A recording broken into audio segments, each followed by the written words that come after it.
Stand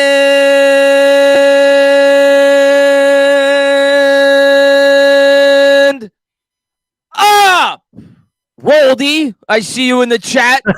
What's going on, Roldy? What's going on, Big Daddy? What's going on, Married Man? What's going on, Anthony? Roz, Anthony Christopher in the chat. Zachary in the chat. Seti in the chat. Baddog in the chat. What's up, Baddog? What's going on? Long time no see. Yeah, I haven't seen you in ages, man. Good to see you again. Long time. It's good to see you. You're looking well. Yeah, I haven't seen you in about 6 minutes when we're the on. The Giants are also looking well. 4-1. This is a good thing, Giants fans. 4-1. Can't believe it, man. Bodo, I see my guy Bodo in the chat. Bodo, I am going to wear the jersey, but I was thinking to myself, I really shouldn't wear a Steelers jersey for Giants football. It's just, although we are going to try to be your friend this week and beat the Ravens. Oh, he got you Steelers. You got your Steelers jersey. Bodo bought me a Steelers jersey. It says Bodo on the back of it. Oh, Bodo on. Okay. Blunt, right. And okay. I was gonna wear it during the basketball game, and I was like, man, Bodo probably won't even be in there. And then I was like, I'll wear it Friday. I'm like, I shouldn't wear the Steelers during the Giants because people are like, "Bad, what the hell are you wearing a Steelers jersey for?" So, wear it during one of the Lakers games. Yeah, I will. I'll throw the Bodo on there. Yeah, throw the Bodo on there during one of the Lakers on there. The opening night for the Lakers on Tuesday. I'll throw the Bodo on there. Speaking of Bodo, thank you for reading him for 30 months. He says Dodgers are taking a crap against. Even the Dodgers are losing, and the Yankees lost today, but it's okay. Yeah, it doesn't make me feel as bad, Bodo, because they obviously beat up on my Mets, the Padres. But I still think your Dodgers will come back and find a way to win that series. Yes, I do too. Buddy. So we're 4-1, Baddog. We're 4-1. Obviously, an incredibly difficult game against Baltimore. This isn't going to be easy, but as I said, in the last stream, I really do feel confident.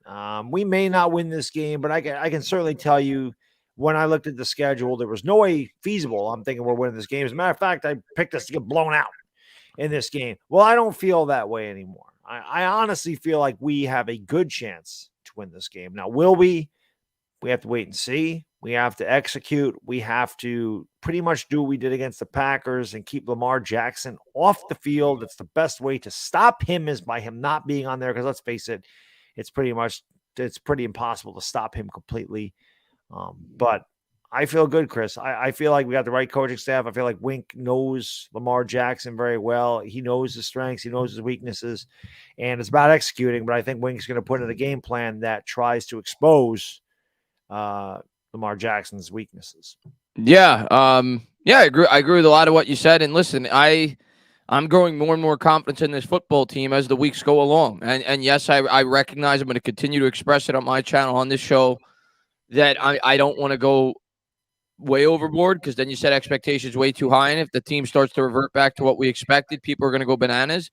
But you certainly have to up your expectations. Then at least I do, based off what I had preseason. I had us at 7 wins. We got 4 wins already through 5 weeks.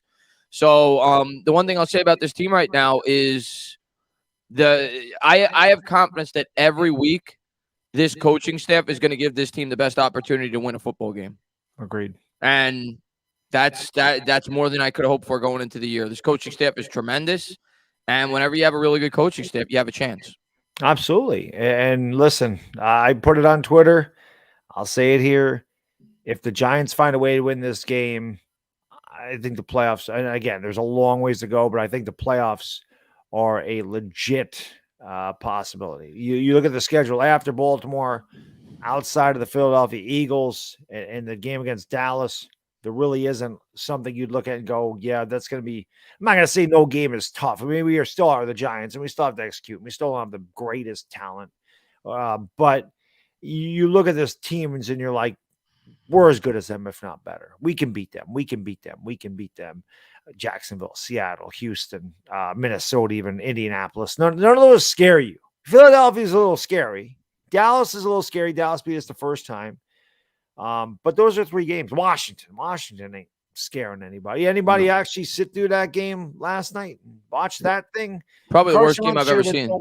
Carson Wentz should have thrown with his left hand. It might have had a better chance. I felt like last night watching that game, Baddog, and maybe I'm wrong. I thought that Washington had Jake Fromm at quarterback and Chicago had Mike Glennon at quarterback. I put it on Twitter. I go, I'm having nightmares of Jake Fromm and Giants watching this.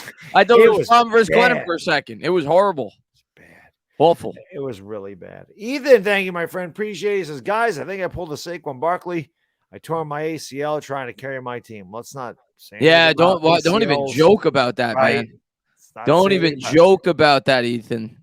no Barkley's, no ACLs. Barkley's carried the brunt of the team, but I think last week we saw other guys pick it up. Remember when they scored the game tying touchdown, Barkley really wasn't out there for it. So I don't know. Barkley, listen, if I had to judge who's been the MVP of this team thus far through 5 weeks, it's Barkley. It's Oh, Barkley absolutely. or it's Andrew Thomas or the coaching staff. Dable, Wink. But that's the beauty of a good team. And I'm not saying we're good yet. We're getting there. But what a good team does is every week somebody else picks up the slack. Last week it was Daniel Jones. Mm-hmm. It was Daniel Jones's turn to pick up the slack and put this team on his back. Drove the team down the field 92 yards without Barkley in the lineup. Barkley's carried the load for 2 games, and Barkley's been great all year. But every week it's somebody different. Dexter Lawrence had a huge play. And Darius Slayton showed up. Darius Slayton showed up. So every week it's been somebody new. And O'Shane Zimenez early in the year, Jihad Ward early in the year, the cornerbacks that stepped in with all the injuries we had this past week. So everybody. Jalen Smith has played well. Jalen Smith. Everybody's Crowder stepped it up. So. Kay Crowder definitely stepped up. Julian Love. Yeah. It's good to see. Big Daddy, thank you, my friend. Appreciate it. When you say you were going to make coffee, I'm like, that sounds so good, but I did not have a chance to make coffee. But when I was sitting here waiting for you, I'm like, oh, that coffee sounds, not that I mind Coke Zero, but I'm like, the coffee just sounds, it's an, middle of October night. It's chilly. I love coffee. It's a gorgeous day here, but it's like 45, 48 degrees. I love coffee too. Yeah. Big Daddy, thank you, my friend. We can beat the Ravens, but probably won't. Nah, we winning. We're winning. I think we could beat them, Big Daddy, but it's going to be a tough game. It's going to be a tough game for a lot of the variables we've talked about. But I think we have a chance. I definitely think we have a chance. I think we can do it. Lawrence Whipple, thank you for becoming a member, man. I really appreciate it, brother. Lawrence, welcome to the Dog Pound. Dog Pound members, you know what to do. Welcome Lawrence into the pound, maybe. Appreciate it. Anthony, thank you, my friend. Giants beat up Ravens 30-17. RESPECT. I can't wait till you get till the super chat of F your feelings, because he's right below Roldy, who super chatted as well. And he said the complete opposite of what Roldy always said about me. But I can't wait to get to it. This is why you can't win on YouTube. But go ahead. You can't. You can't win on YouTube. Because Roldy says I'm a cheerleader, and then I'm always optimistic, and then you get a super chat like this. But go ahead. Yeah, listen, I get it. You can't win. You can't win. Guys kill me for, you're too critical of Daniel Jones. You hate Daniel Jones. You want Daniel Jones to fail. Then I say he's winning me over, and I love the way he's playing right now. Like, oh, you can't change your mind on Daniel Jones now. You're a Daniel Jones lover. You're part of Jonestown. Yeah. Whatever. NY Giants 26, thank you, my friend. He says, what's up, my handsome fellas? Well, we got one handsome fella here. I don't know what the hell happened to me. I used to be. What's going on, NY Giants 26, man? Thanks for popping in, buddy. Appreciate y'all being here tonight. Almost 400 in the chat already, so hit that thumbs up. We got 116 likes. Let's get 200. What the hell? Hit the thumbs up for the Giants. It's been a great year so far. Cody, thank you, my friend. Appreciate you, brother. He says, as a Giants fan, I never thought I'd say this, but let's go Cowboys. Cowboys had the best chance to beat the Eagles until week 11 versus Green Bay. It's going to be a great game. Looking forward to doing that game. Yeah. That's going to be fun. Yeah. I hate those two teams with a passion, but I hope it's a tie. I hope it's a tie. I love watching them play each other. I just do. I just do, because no matter what happens, Jalen Hurts gets lit up. I'm like, yeah, or Cooper Rush or Dak Prescott over playing gets lit up. Yeah, it is what it is. I just root for that. I root for the big hits. Beat the hell out of each other. Wear each other out. Rolly, thank you, my friend. He says, Baddog, didn't you have a video on the Yankees today? If so, I couldn't find it when I went back on YouTube. I deleted it by mistake. I think I meant to edit it, and what I was editing the title or description or something, and I clicked delete. And that was the end of that. And I'm like, I'm not recording that again.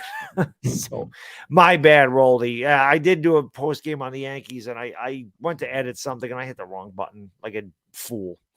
By the way, Chris, love the new mic. You sound good. Rough for me, but quiet about Jones this week.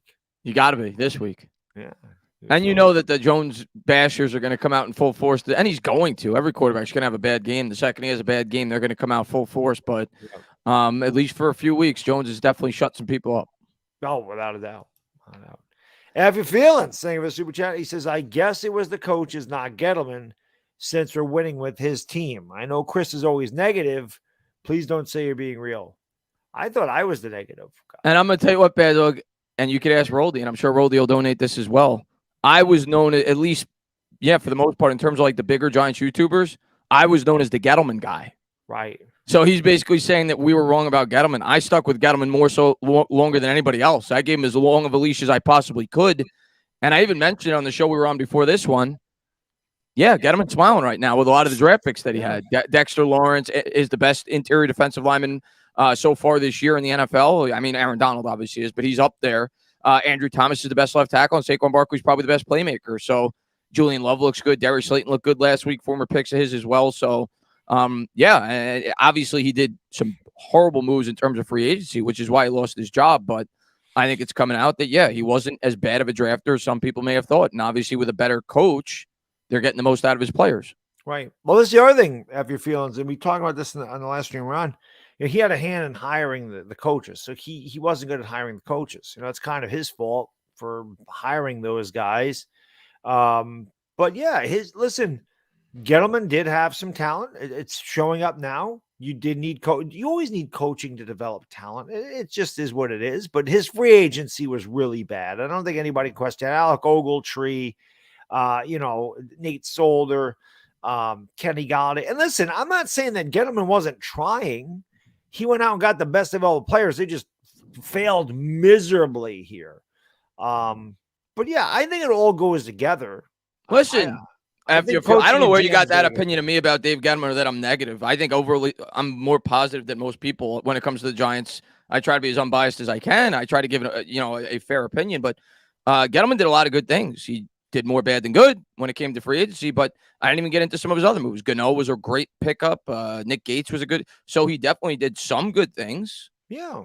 Overall, he failed, though. I mean, you look around the league, probably the two worst contracts in the NFL while he was the GM was Nate Solder and Kenny Galladay. Not just on the Giants, in the entire league. Yeah. So the Ogletree wasn't a good one either. The Ogletree wasn't good. Yeah. So he definitely had his failures. Yeah. I mean, listen, at the end of the day, again, he had a hand in the coaching staff. So obviously Dable Dable probably wasn't available, but they could have went in a different direction than Joe Judge probably. But you know what? As long as they're winning now, it doesn't really matter. But I feel like Chris and I gave Gettleman a long time. After year 3, Chris and I said, we don't care. We're not going to get mad if he was fired after year 3 or if he stayed. A lot of people wanted him gone after by the way, I see Jesse Rivera saying trading OBJ didn't help. Did we win the OBJ trade now? I know like OBJ fans aren't going to want to hear that, but the way that Dexter Lawrence is playing, OBJ didn't stay with the Browns, which is the team we traded him to. Dexter Lawrence right now is playing like an old pro. And OBJ's hurt again. He was the centerpiece of that trade. We might have won that trade. Yeah. Peppers didn't really work out. No, but Dexter Lawrence is working out. And Zevin but right now Dexter Lawrence is certainly more productive than Odell Beckham. He's one of the best players in football right now through 5 weeks. Odell Beckham may be back here next year. Yeah. We'll wait and see. I will say it until he completely retires without being a Giant that he will finish his career here. That may not be this year. It may not be next year. I just have a gut feeling he will be a Giant before it's over. Yeah. Just my gut feeling. Bodo, thank you, my friend. Shout out to Dog recommending Nick's ice cream. My God, that is good stuff. Nick's ice cream. Nick's ice cream is the best freaking ice cream, man. I'm telling you. Because it's a better for you ice cream. We might as well pay the bills now. It's a better for you ice cream. It has like a third of the calories of a Haagen-Dazs, of a Breyers, of a Friendly's. And it tastes better. I'm telling you right now. And you can eat a pint of this. A pint of peanut butter caramel. Well, normally this is 800 calories, man. It's 270 calories in a pint. There you go. I eat this every night of my life. I literally I eat my dinner and I have a pint of Nick's ice cream every night. And I'm in pretty good shape. I swear by that stuff. It is awesome. And not just the ice cream. They have really good protein bars, snack bars, and they have these ice cream sandwiches, which are made out of cookies and ice cream. It's amazing. It's amazing. And while we're at it, might as well pay the other bill because you know that there's college football tomorrow. There's NFL football Sunday. Go to mybookie.ag, guys and girls. Make sure you go to mybookie.ag. Make the games fun. You know, who the hell would have watched Washington and Chicago last night? But if you had some money on it, at least it would have been interesting. Well, if you go to mybookie.ag, you can play parlays, prop bets, straight bets, whatever you want to play. There's so many ways to bet. You're going to win automatically because if you go there and you enter the promo code BADDOG, BADDOG, they're going to double your first deposit all the way up to $1,000. So if you deposit $200, you're going to get $400 to play with. You deposit $50, you get $100 to play with. They give you free money. You've already won when you sign up at mybookie.ag, entering the promo code BADDOG. Like I said, make the games interesting. Why not? If it's $5, if it's $50, whatever your limit is. Me, I'm a $5 bettor. It just makes the game interesting. But check them out. And I always shout out to the sponsors for being here. I appreciate it very much. And now we get back to the chat. So he led me right into the paid advertising, just like Patricia had to do, just like you had to do. You got to pay the bills sometimes. It is what it is. But I do love Nick's ice cream. That is amazing stuff. Chris, you got to get you some Nick's ice cream. I got to. Go right with your diet. I got to. You Good call. Yeah. I got to get some Knicks. Maybe I'll have that in a couple weeks. There you go. Rolly, thank you, my friend. He says Christopher is negative. When? This is news to me. Christopher's the ultimate fandom fan. Giants can't do no wrong. Chris is negative. See, Rolly, I think you are too far that way because I don't think I am the ultimate fandom fan, but I'm definitely more positive than negative. And I think the other guy, who I forgot who it was now, is too far the other way. But that's just my opinion on the matter. But it's just funny that you get two completely polar opposite opinions. That's why we say it all the time, Bad Dog. You could never appease everybody. People are going to look at you. You could say one thing, and one person could take it as you're way too positive, and the other person could take it as you're way too negative. It's a matter of perception. Yeah, it really is. It's just funny.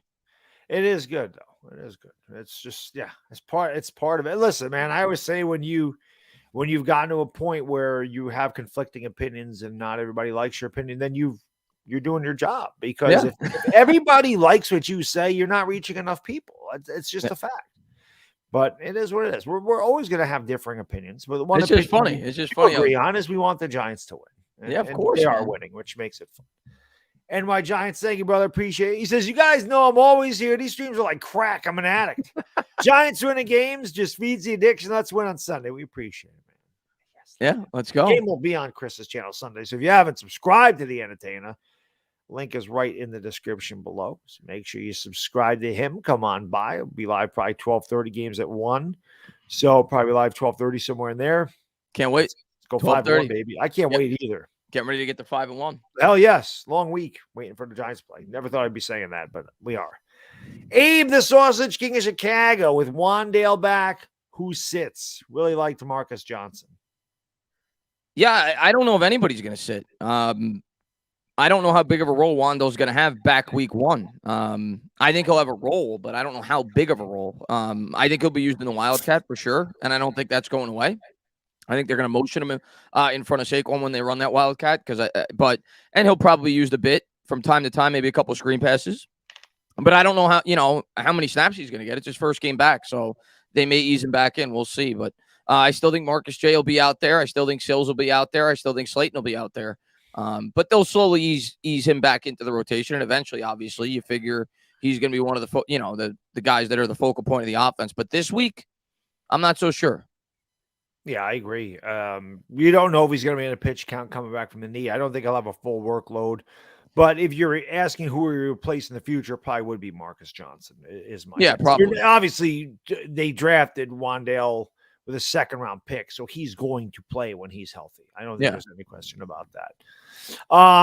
Brandon, man, thank you for the super chat, brother. Appreciate it. Brilly. He says, how would you feel if we traded a second round or so for a guy like DJ Moore?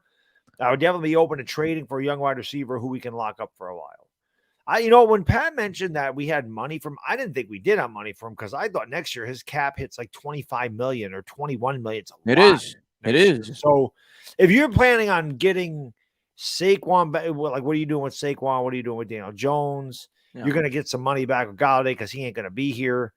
I mean, they could restructure, I guess. I don't think it's happening. I don't think it is either. Like, I would love to be able to get a number one wide receiver so you could really see what this offense could potentially be, especially with the threat of Barkley and Jones. And next year, that's obviously going to be the biggest focal point. If we're keeping Jones, it's going to be to get him a legitimate wide receiving core. Mm-hmm.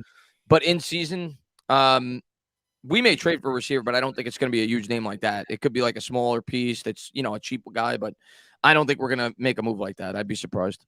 Yeah, I don't think his cap hits a lot this year. I think next 6.1 million this year. It's a ton. So, yeah, we'll see. I don't know. I mean, if they end up drafting 17th, 18th, they might just draft the wide receiver. It's going to cost a lot less, and you hope. There's a couple of good guys at USC, so we'll see. But again, it's a good problem to have. Like, it's good that we're talking about buying players at this point instead of selling them.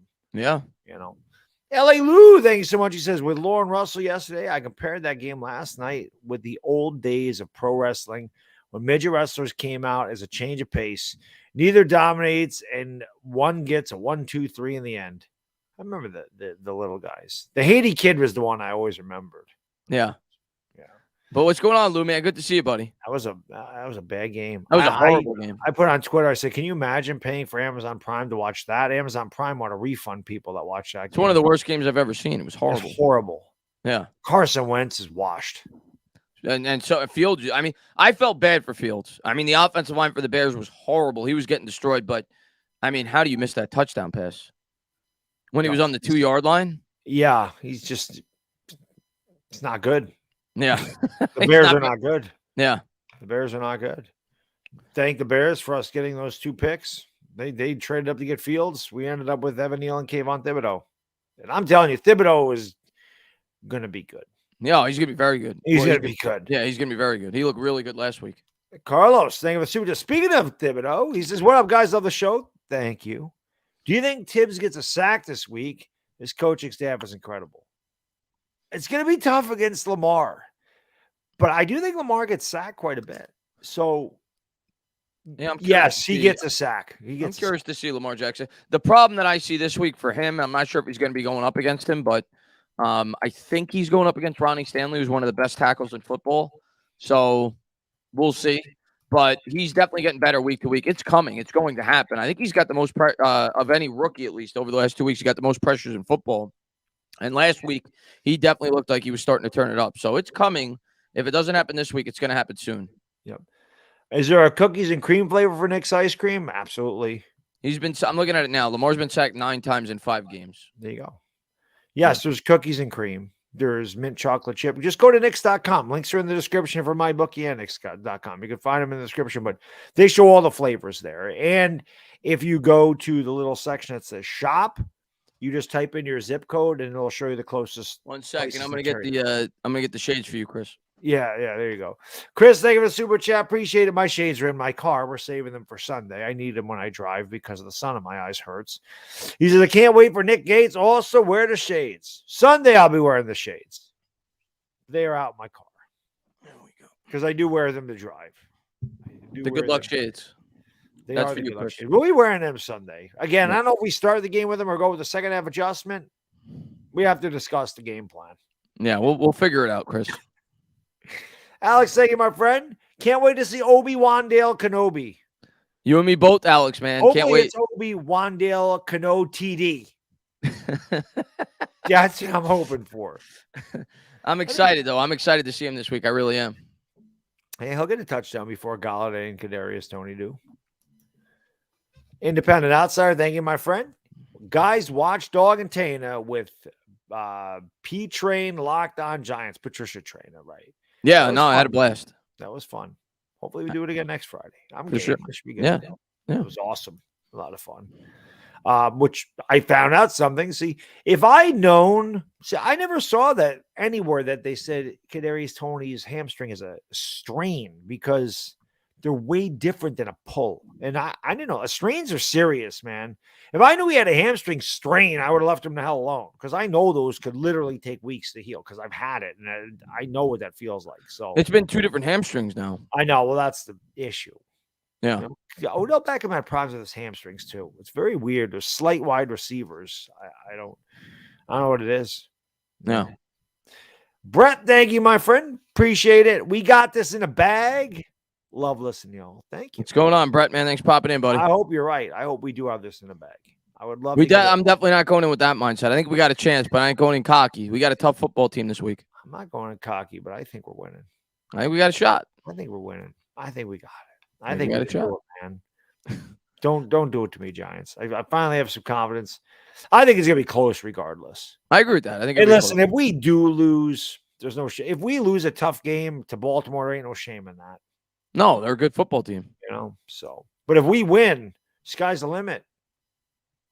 Because the next few games, if we win, Baddog, we could start 9-1. That's possible. Yeah.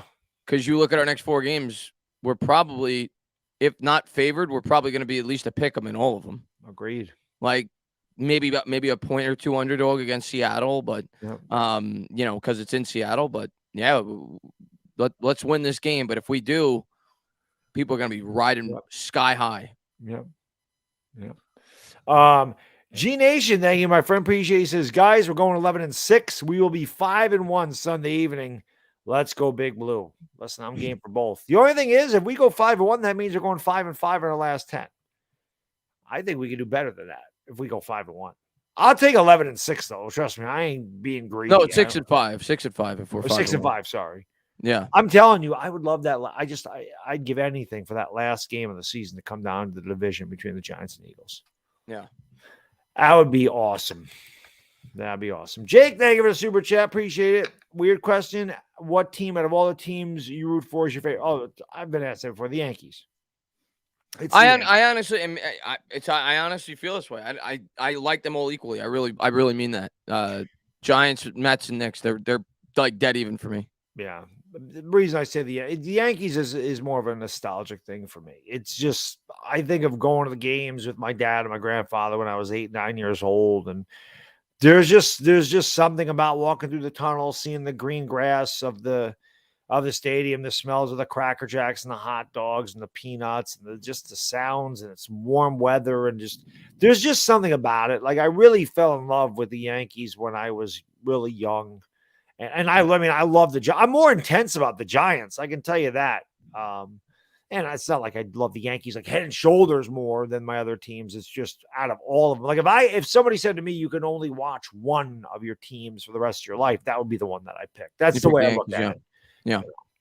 Aba, thank you, my friend. He says, Haiti Kid was awesome. Don't forget Little Beaver. WrestleMania 3. Yeah, King Kong Bundy.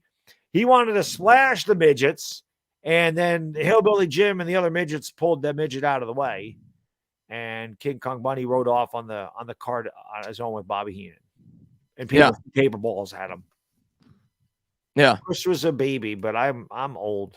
I remember WrestleMania 3. I remember that. The best match of WrestleMania 3 was Ricky the Dragon Steamboat versus Macho Man. That was the best. I remember Macho Man. I know of Ricky the Steamboat. Yeah. I don't remember him, but I know of him. Yeah, like I said, I'm old. I remember Tatanka. Yeah, that's old. That was like early 90s. That's early 90s. Yeah. Yokozuna. You had the Earthquake and what was his tag team partner? Typhoon. The Natural Disasters, the Bushwhackers, the Legion of Doom. I remember those guys. There you go. Yeah, a few years younger than me. So I remember like Paul Orndorff and Rowdy Jim Duggan, Junkyard Dog, like those guys. British Bulldogs. British Bulldog. I remember him. The Demolition. That was a good, yeah. SP, thank you, my friend. Appreciate it. If Toney comes back anything like OBJ after the hammy industry, I think we'll win a lot of games. I just want him to get on the field and see what he can do. I hope we see him, SP, because I think about what he could do in this offense with these play callers. If he's himself, he could be good. That's what I mean. His talent. I don't think anyone questions his talent. It's just we have to showcase it. It's hard to showcase it when you're always sitting on the bench with an injury. So let's just hope he heals. And I ought to be honest, I don't expect him to come back until after the bye. That's just kind of when I'm looking at it. Yeah. That's what, hopefully he comes back sooner, but I don't expect it. Yeah. Ricardo, thank you, my friend. Appreciate it. He says Mohamed Sanu, Mike Wallace, Michael Crabtree, T.Y. Hilton, Emmanuel Sanders, John Ross, Tavon Austin. Why not bring in one of these guys or Cooks from the Texans? I would assume Cooks has a pretty high contract. I don't know that for a fact. But the other guys you mentioned, most of those guys they're probably done, right? I think Emmanuel's retired. Yeah, most of those guys are kind of cooked. Brandon Cooks is still a pretty good wide receiver. Yeah, he's getting paid $20 million a year. I just looked it up with Houston, so that's the reason why that's not happening. Yeah. We don't have cap space. As far as the rest, yeah. I mean, T.Y. Hilton maybe. I've seen people talk about him, but the majority of those guys are kind of done. Yeah. I like Will Fuller, but he's always hurt. We could bring back Ross. We had him last year, but Yep. if you bring in Ross, he's going to get hurt within a week or two. Right. Yeah. It's tough. It's tough, man. I think we're going to end up having to ride out what we have. I hope for the best. Laid back says sign to Sean Jackson. I can't root for him. I hate him. He's probably my least favorite athlete of all time. I'm right up. He's right up there for me too, Chris. I can't root for Deshaun Jackson. I can't do it. Independent outsider, thank you, my friend. What does trade for DJ Moore look like doable? I don't think it's going to happen. His salary is way too high. I don't think. They're going to ask for a lot in return. It would probably be 2 second-round picks if I had to guess, but I just don't think we could take on his salary. But maybe I'm wrong, but I don't think it's going to happen. Yeah. I don't think it's going to happen either. I would love it to. I think we need a number 1 wide receiver, but I don't see it happening. Right. Like I said, unless they sign him and restructured something and because he has an opt-out after, 2023, 2024? Yeah, I don't remember. I just remember looking at him being like, I don't see this. It's a lot of money, so it's yeah. tough. Well, you're still in a rebuild. I mean, that's the thing. You really don't want to start. I mean, you're kind of trading Galladay's contract for DJ Moore's because Galladay's not going to be here next year. Somebody said sign AB. No chance. No way. You guys, no chance. He's a psycho. He might be going to jail. You see that video? Yeah, he's got CTE. It's sad, but he does. There's no chance that's happening. Jake, thank you, my friend. He says, I'm going to the game this weekend. Can't wait. I hope they win for you, buddy. Yeah, man. Enjoy the game, Jake, man. Have a great time. Hope they freaking win for you. Dashy, my friend, thank you, brother. He says, Jeremy Rehak was behind the plate of that Yankee game today. Now, I was at work because they started at 1. I did see a couple of really crappy pitches called strikes against the Yankees, but I'm not blaming the umpire for anything. The Yankees, listen, they had a 2-run homer. They had a chance to win in the 8th. They couldn't get the runners in. And then Cleveland puts the ball in play. There's a blooper hit out to left field. Cabrera makes a great effort. Josh Johnson picks it up and airmails the ball in the right field. And Ramirez ends up on third, which brings the infield in. And then the blooper that landed over Rizzo's head would have been caught had Ramirez been on second. So the fact that the Yankees kick the ball around the infield again or throw the ball around the infield and just score 2 runs on a home run, you're not winning playoff games that way. So we'll try to come back tomorrow and win. The Yankees are very streaky. They could hit 4 homers tomorrow and score 8 runs. They could get 2 hit tomorrow and shut out. That's just the Yankees are what they are. So you just sit there. I still think they'll win. I still think they'll beat Cleveland. I don't think they're going to beat I do Houston, too, and but I think they'll beat that's Cleveland. why I'm not so upset. But the Cleveland could be. And listen, I'm prepared. Cleveland could beat us. They could. I know what the Yankees are. Listen, so you look at me. The Phillies right now are up on the Braves 2-1, and the Dodgers are down 2-1 to the Padres. So, right. I mean, I would have been shocked if either one of those 2 teams win their series. They look like they got a good shot. So, you never know. know. It could happen. Series are tough. Yeah. You know. Cortez, thank you, my friend. No more free agent wide receivers. Draft them every year for depth. I think they're going to sign a free agent wide receiver next year, but I don't think it's going to be like a big contract because we need way too many after this year. When Galladay's gone, Slayton's a free agent. There's at least a decent possibility he may not be back. We'll see. And then you got Wandell and Toney. So I think they'll add like a moderately priced free agent wide receiver, and I think they'll draft a wide receiver early in next year's draft. Let's get those likes up to 300. Let's go. We got 562 in the house. 212 likes. Bang that thumbs up. Helps out the stream. Huge. Hit it. Hit the thumbs up. YouTube algorithm likes it. I don't know much about the YouTube algorithm. I just know they like thumbs up. That's why everybody asks for you to hit the like button. But you can also subscribe and ring the bell. Chris and I do this show every week. Alternate channels. We do the games together. Alternate channels. So make sure you go into the description and subscribe to Chris because we'll be on that channel Sunday to watch the Giants hopefully go 5-1, which would be absolutely freaking amazing. Yeah. F your feelings, thank you. He says nothing against Chris. I'm just saying you can't say anything positive without saying something negative first. We're just like the 49ers, Ravens, and Philly. Run heavy, great defense. Love you guys. Hey, man, I appreciate it, man. And you may interpret that as negative, and I understand where you're coming from.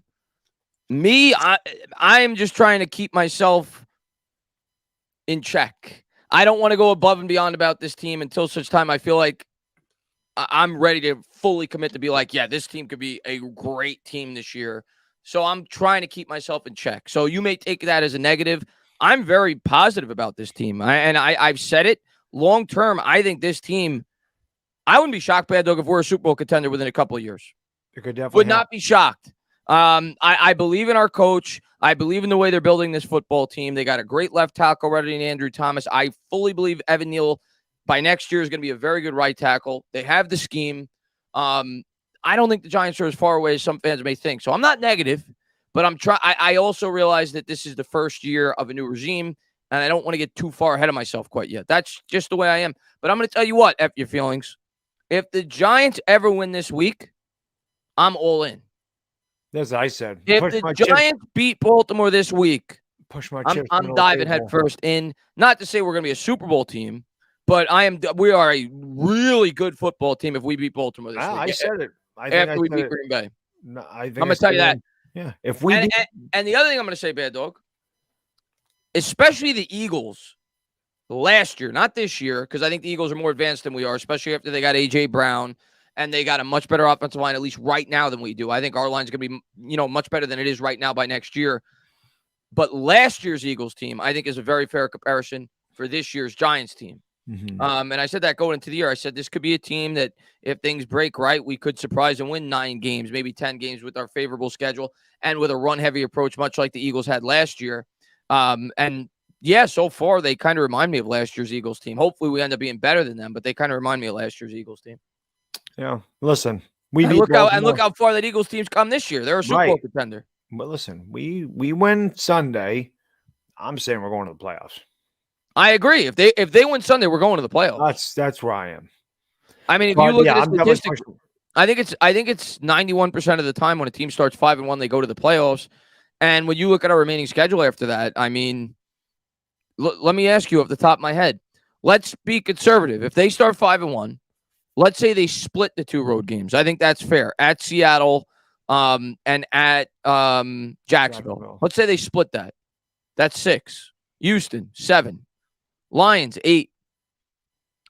I think we're sweeping Washington the way they look. That's 10. Mm-hmm. All right, let's say we get a split with Washington. That's still 9. And you're going to find a way to win another game. Yeah, the Colts, they're no good. Yeah, Minnesota. I know the Vikings are 4-1, but they're not impressive.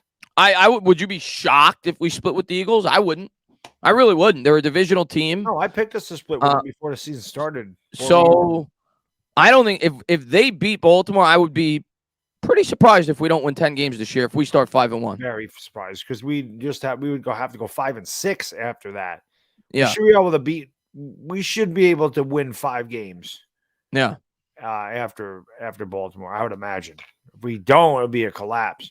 Fabian, thank you. What up, guys? Are you ready for victory shots? Well, I have victory scotch. I hope so. But yeah, it's always on standby.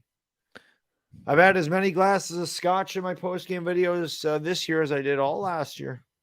I hope so. Might have to buy another bottle. Wilhelm says, love you, Chris. Not splitting Philly. I wouldn't be shocked. I know Philly looks really good right now. The offense looks really good. I get it. Things could change in 6 or 7 weeks when we play them. I wouldn't be shocked. I'm not guaranteeing anything, but I do think, and that's a long ways away. I don't know what this team's going to look like at 6 or 7 weeks. I don't know what the Eagles are going to look like at 6 or 7 weeks. I do think Wink could cause fits for Jalen Hurts. I do too. Well, like I said, we're going to know what Philadelphia is after Sunday night. Yeah. Because they're facing the best defense they faced all year by far. Yeah. Big Daddy, thank you, my friend. Appreciate it. Huge wide receiver draft. Some good looking X guys. Yeah. Listen, if we're picking in the middle of the draft, we'll know because they will have made a decision on Jones and Barkley by then. And if they're both back, then I think wide receiver is definitely a possibility with our first round pick. Especially if they bring Jones back. They're going to. I'm leaning right now. If you ask me, like if I had to do a mock draft today, I'm leaning we're going wide receiver in the first round. Yep. Like if I was doing it right now, I haven't looked into the draft at all, but that's clearly our biggest need right now. So that's why if I was doing a mock draft today, I'd have the Giants taking a wide receiver. Tutto grazie, paisana. Grazie. He says, massive salute to Baddog and Tainah for all the Giants fans around the world. Slap and kick the stinky Boyd's losers out of the dough. And F all the Ravens losers as well. So Tuto ad-lib. What's going on, Tuto, man? Thanks for popping in the stream, buddy. Tuto! The man. Alien, thank you for the super chat. Appreciate it. How about trading for Denzel Mims? The Jets aren't using him at all. He's a good big body receiver that could maybe help out the Giants a bit. Wasn't that a discussion at the beginning of the year that the Giants might look at Denzel Mims? Yeah, there was a rumor that the Jets were looking to get rid of him because he wasn't happy there. He was down on the depth chart. And then he had the good preseason game against us. But I haven't heard much about it. I'd be open to it. He's young. He's cheap. Tall. I don't know if the Jets would want to do that. They'd probably rather trade him somewhere else. But we're not the rival. We play in different. No, we're not. But if he ever took off with the Giants, they'd look like fools. Oh, that's true too. But yeah, I listen. I'd be open to it. He's young and cheap. Yep, same here. Yeah. Tommy, and you wouldn't have to give up much for him either. Yeah. Tommy, thank you, my friend. What should we expect from Landon this year? He's not playing this week. No. That came out that he's almost guaranteed he's not playing this week. So don't expect him on the field this week. I don't know what to expect. I'm excited to see him back on the football field, though, whenever he gets out there. And I'm confident that they have a plan for him. And I'm confident, with what we've seen Wink been able to do with the players on this defense, that he's going to put him in the right situation to be as successful as he possibly can be. So I expect him to play linebacker. That's apparently where he's been, practicing. Yeah, and that's what I think he's best at. So I'm excited.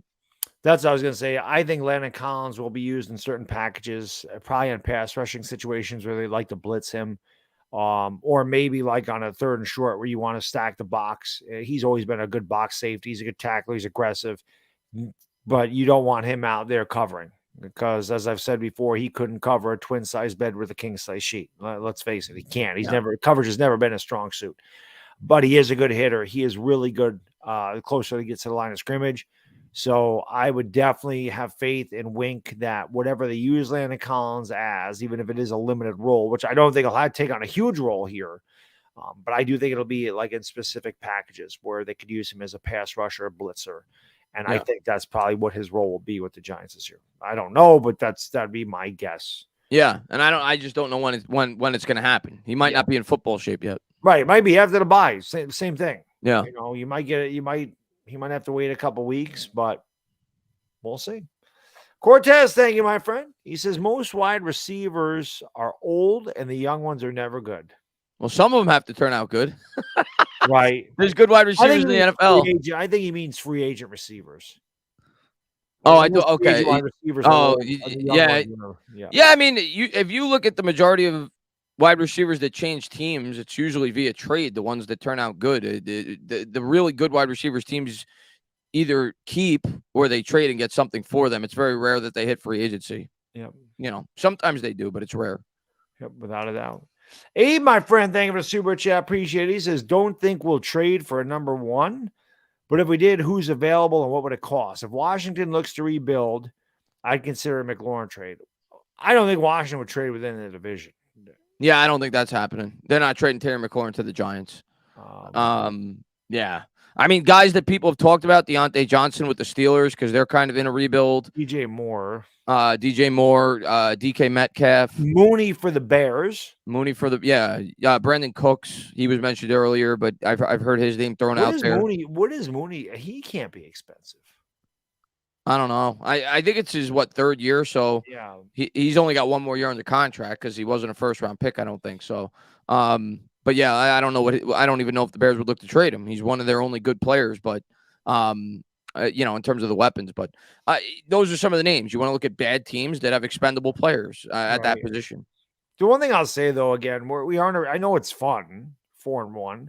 We are in the middle of a rebuild, so I don't think you want to get, like Chris said, you don't want to get too far ahead of yourself and start mortgaging your future already. I think in the right circumstances, it makes sense. Right. If that wide receiver is part of the future, and if you're not giving up an arm and a leg. Right. But if you could get a guy that's 24, 25 that you think you could, stick in here and be a number one wide receiver for the next 5 years, it could make sense. Well, we thought that with Kenny Golladay, and that did not make sense. Right. That did not work. But it did when we got him, but it didn't work out. Yeah. It sucks, unfortunately. And what Giants 26, thank you, buddy. If we stop Hurts on the run, it's a hair closer. It's gonna be much harder this year though, because this year he's got AJ Brown. And that makes that a more dynamic offense. I'm not downplaying the Eagles are gonna be a tough opponent, but I do think Wink could cause some fits for him. I really do. Yeah. Yeah. Listen, I'm.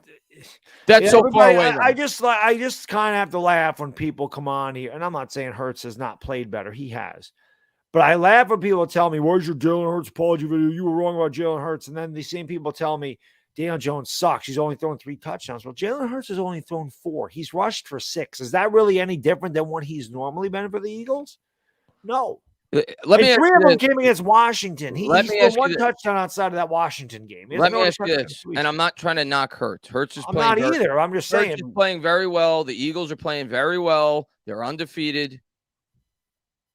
Do the Giants have a better record if Hurts is the quarterback as opposed to Daniel Jones? Because Hurts is not the same quarterback here that he is in Philadelphia. No. I'll tell you that right now. He's throwing to arguably the best wide receiving core in football with Devontae Smith and A.J. Brown, and he's got maybe the best offensive line in football. Right.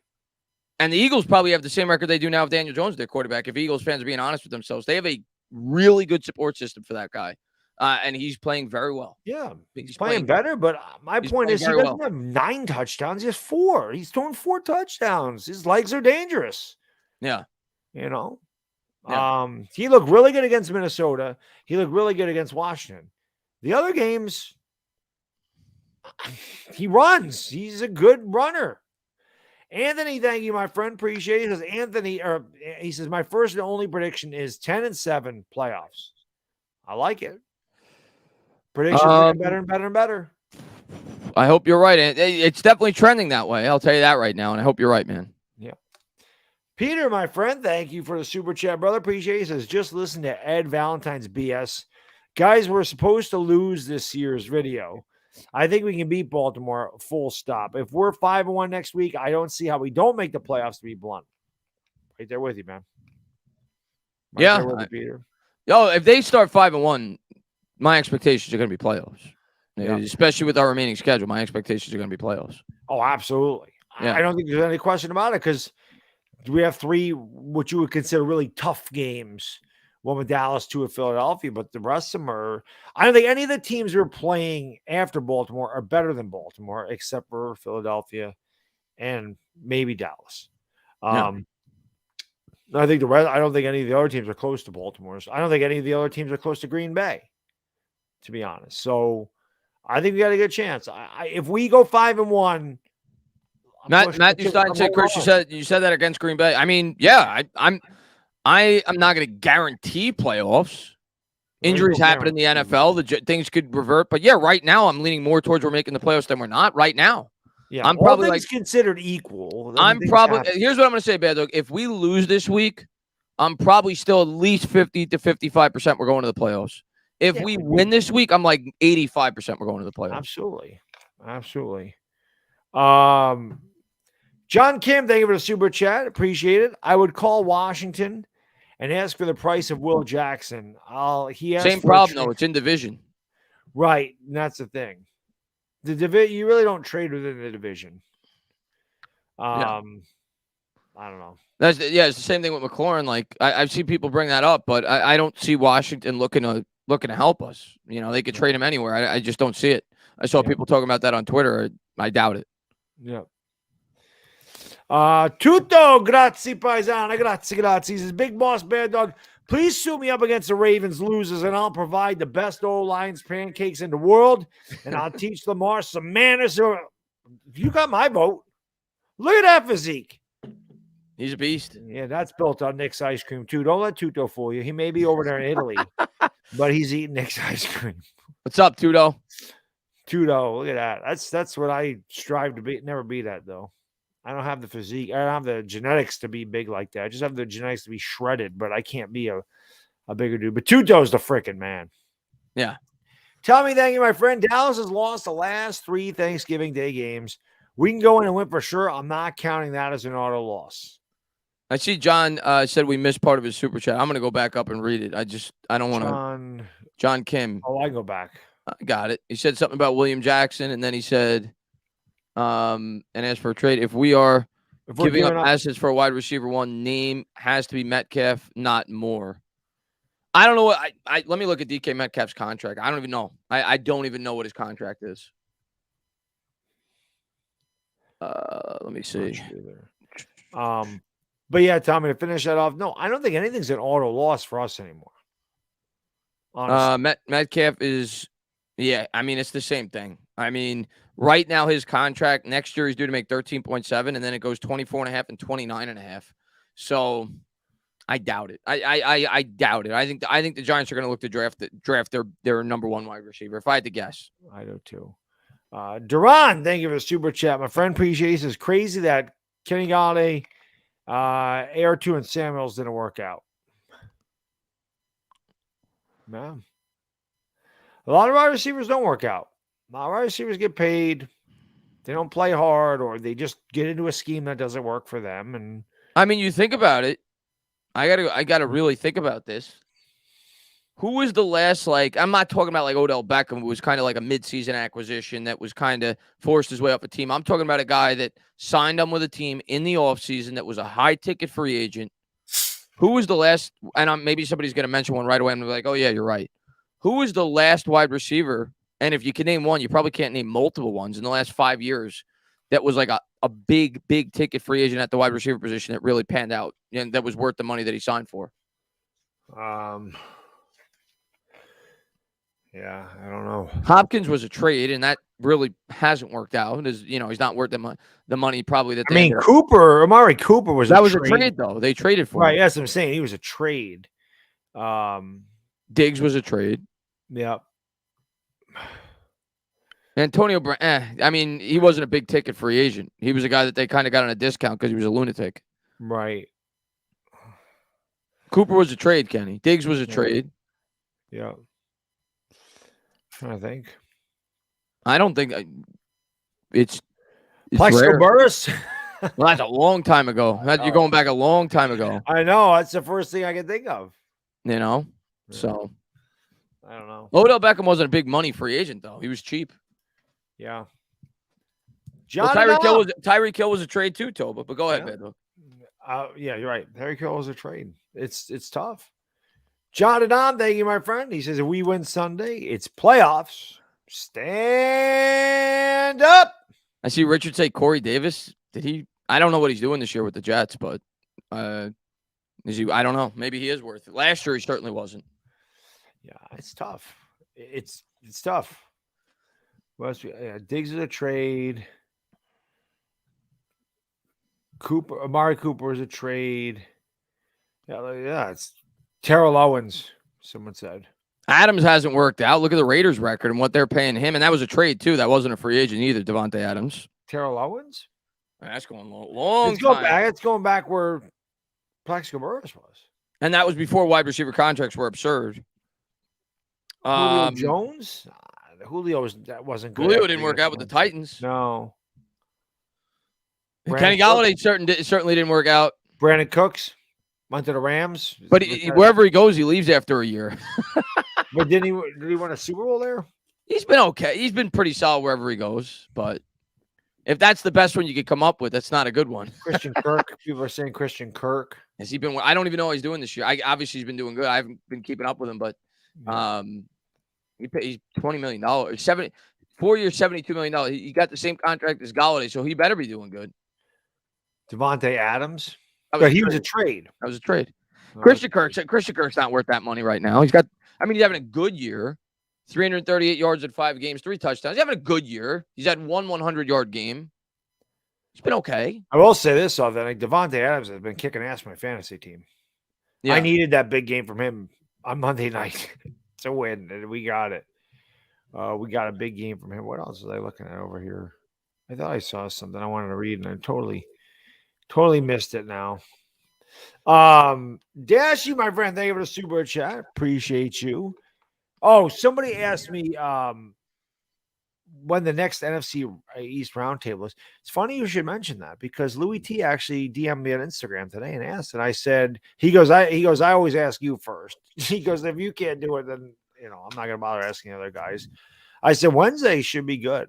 The Yankees don't play on Wednesday, so Lakers don't play on Wednesday. So Wednesday night, hopefully we can get it together. Me, LB, Louis T.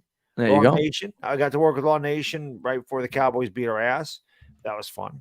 But it'll be great because I can talk this time around because my team is there. Yeah. We can talk, which is great. I see Alexander mentioned AJ Brown. That was a trade. That wasn't free agency. Allen Robinson's not a bad one. He did all right with the Bears. That's not a bad one. I mean, it's not just wide receiver either, by the way. Most high ticket free agents, regardless of the position, rarely work out. Yeah. Like somebody said Randy Moss. That was a trade too. Yeah. They traded the Raiders to the Patriots, right? Yeah. So it's most positions. It's not just wide receiver specific, but usually when you're paying top dollar, it usually doesn't work out. Yeah, it's crazy. Dashy, thank you for super chat, brother. Giants fans, you don't want William Jackson III. He had a bad attitude when the Bengals drafted him. No, we're not looking for William Jackson. Yeah. We're good. We'll take Jamar Chase off your hands. Victor Cruz was an undrafted free agent. That's not what I'm talking about, though. We got him for nothing, Space. I'm talking about a high-ticket free agent. Okay, you want to give us Jamar Chase, Dashy? We'll give you Kenny. I'll gladly take Jamar Chase. I'll take Jamar Chase. I'll take T. Higgins. I'll take Tyler Boyd. He'd be the number one receiver on this team. Oh, my God. I would take at this point, I would take Danny Amendola. Yeah, right. Just I'd call up Wes Welker, get him out of retirement at this point. Why not? Yeah, Wes Welker. He was only going with Brady, though. Yeah. He's only going with Brady.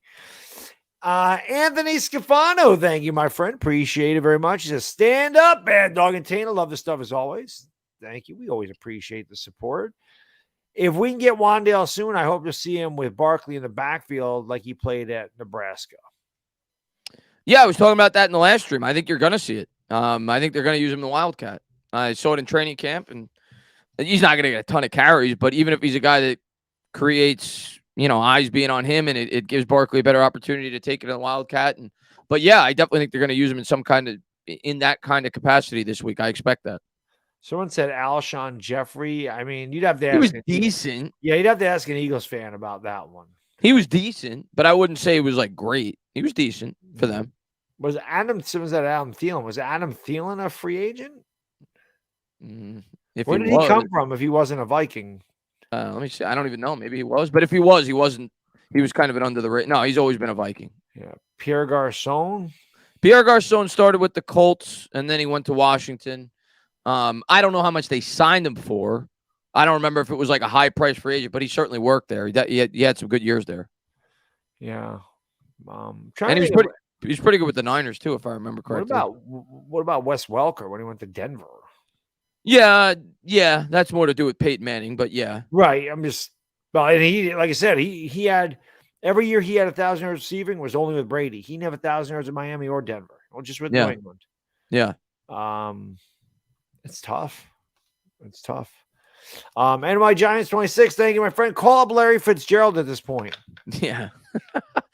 I think he's enjoying his retirement. NY Giants 26. That's a guy I would love to have like 3 years ago. Yeah, of course. He's one of my favorite players of all time. Keenan Allen's always been a Charger, Abe, as far as I know. I don't remember Keenan Allen. Always a Charger, I'm pretty sure. Yeah, I don't ever remember him coming from elsewhere. Someone said Brandon Marshall, not for us, obviously, but did he go to Denver? He was a Bear, went to Denver. He was pretty good.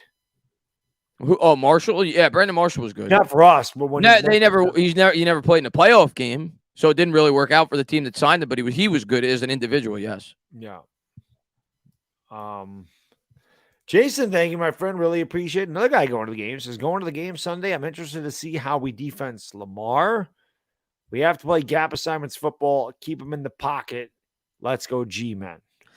Yeah, I mean, that's one of the – yeah, and you're right about Brandon Marshall and the Jets, too. Good call, Richard. He was great with the Jets that 1 year. But, yeah, that's to me is probably the biggest key on defense outside of the safeties as well, spying Lamar and covering the tight end over the middle. But for sure, we got to be very, very diligent and make sure we don't overcommit. And because if you do that, Lamar Jackson could burn you for 30 yards with his legs. Yeah, without a doubt. I saw Dashy said, beat Baltimore for me. I got to go to bed. Well, thank you, Dashy, for hanging out as always. Get some sleep. And I told you, we will do our best to beat Baltimore. AJ Green, he wasn't very successful after Cincinnati, I don't think. No, I don't think so either. Yeah. I don't think so either.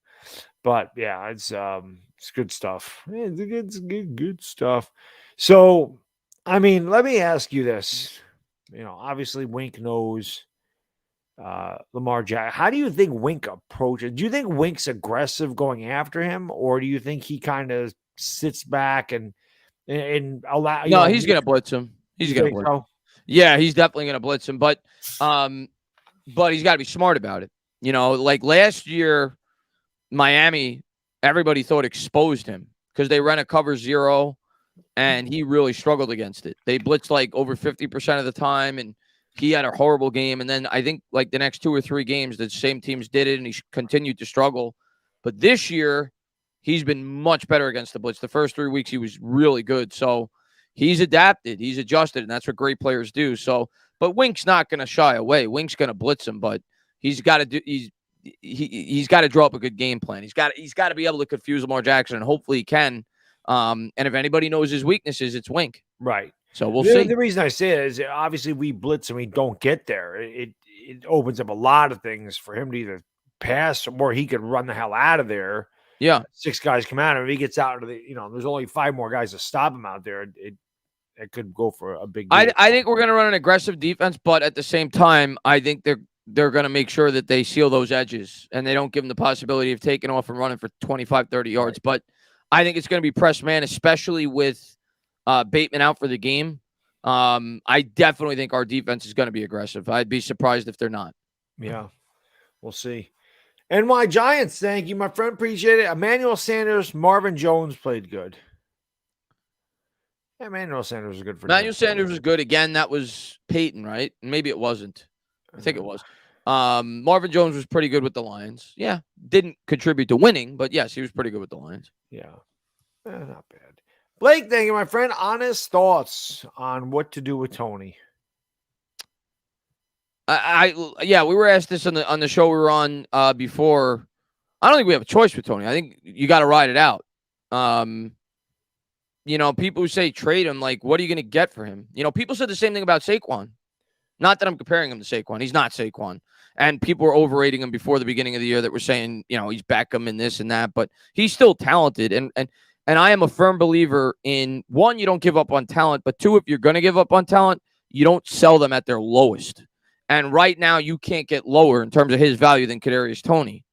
So if you're the Giants, you're not paying him a whole lot. He was a late first-round pick. You ride it out. You hope that he could get healthy, and you see what if you can make something out of it over the next couple of years. But I don't think they're going to cut him. I don't think they're going to trade him. I don't think you're going to get anything for him. So you'll see. You'll see if he get back on the football field and produce, but don't count on it. He's had too many injury problems. Do you don't think it'd be addition by subtraction, just getting him the hell out of the locker room, getting him the hell away from the team? I'm not saying it's distracting. I kind of think that's made up with him. I'm not saying. Well, I don't know one way or the other. But I think like the narrative that fans say that like he's a distraction in the locker room. I don't think he is because we're winning. But I'm just saying. I haven't seen any evidence of that. The thing I worry about with him is his injury history. That's basically it. And I didn't like the fact that he didn't show up to voluntary camp. I didn't like that. But I don't see a reason to quit on the guy yet. Let's put it that way. Because Golladay, obviously, because you save some money next year. You save $6 or $7 million. With Toney, you're not going to save much, and his trade value is just not there right now. Right. Troy said he's a Baltimore fan, guessing by the thumbnail. He says, problem last year wasn't Lamar, it was the O-line that's good this year. Lamar's really good. I don't think we're shutting down Lamar. Lamar's really good. The game plan's got to be to limit him. And the best chance is to try to force him to throw outside the numbers. Or to hold on to the ball for 8 minutes every drive. Yeah, that too. Keep him off the field. That's the best way to shut him down because he can't do anything when he's on the sideline.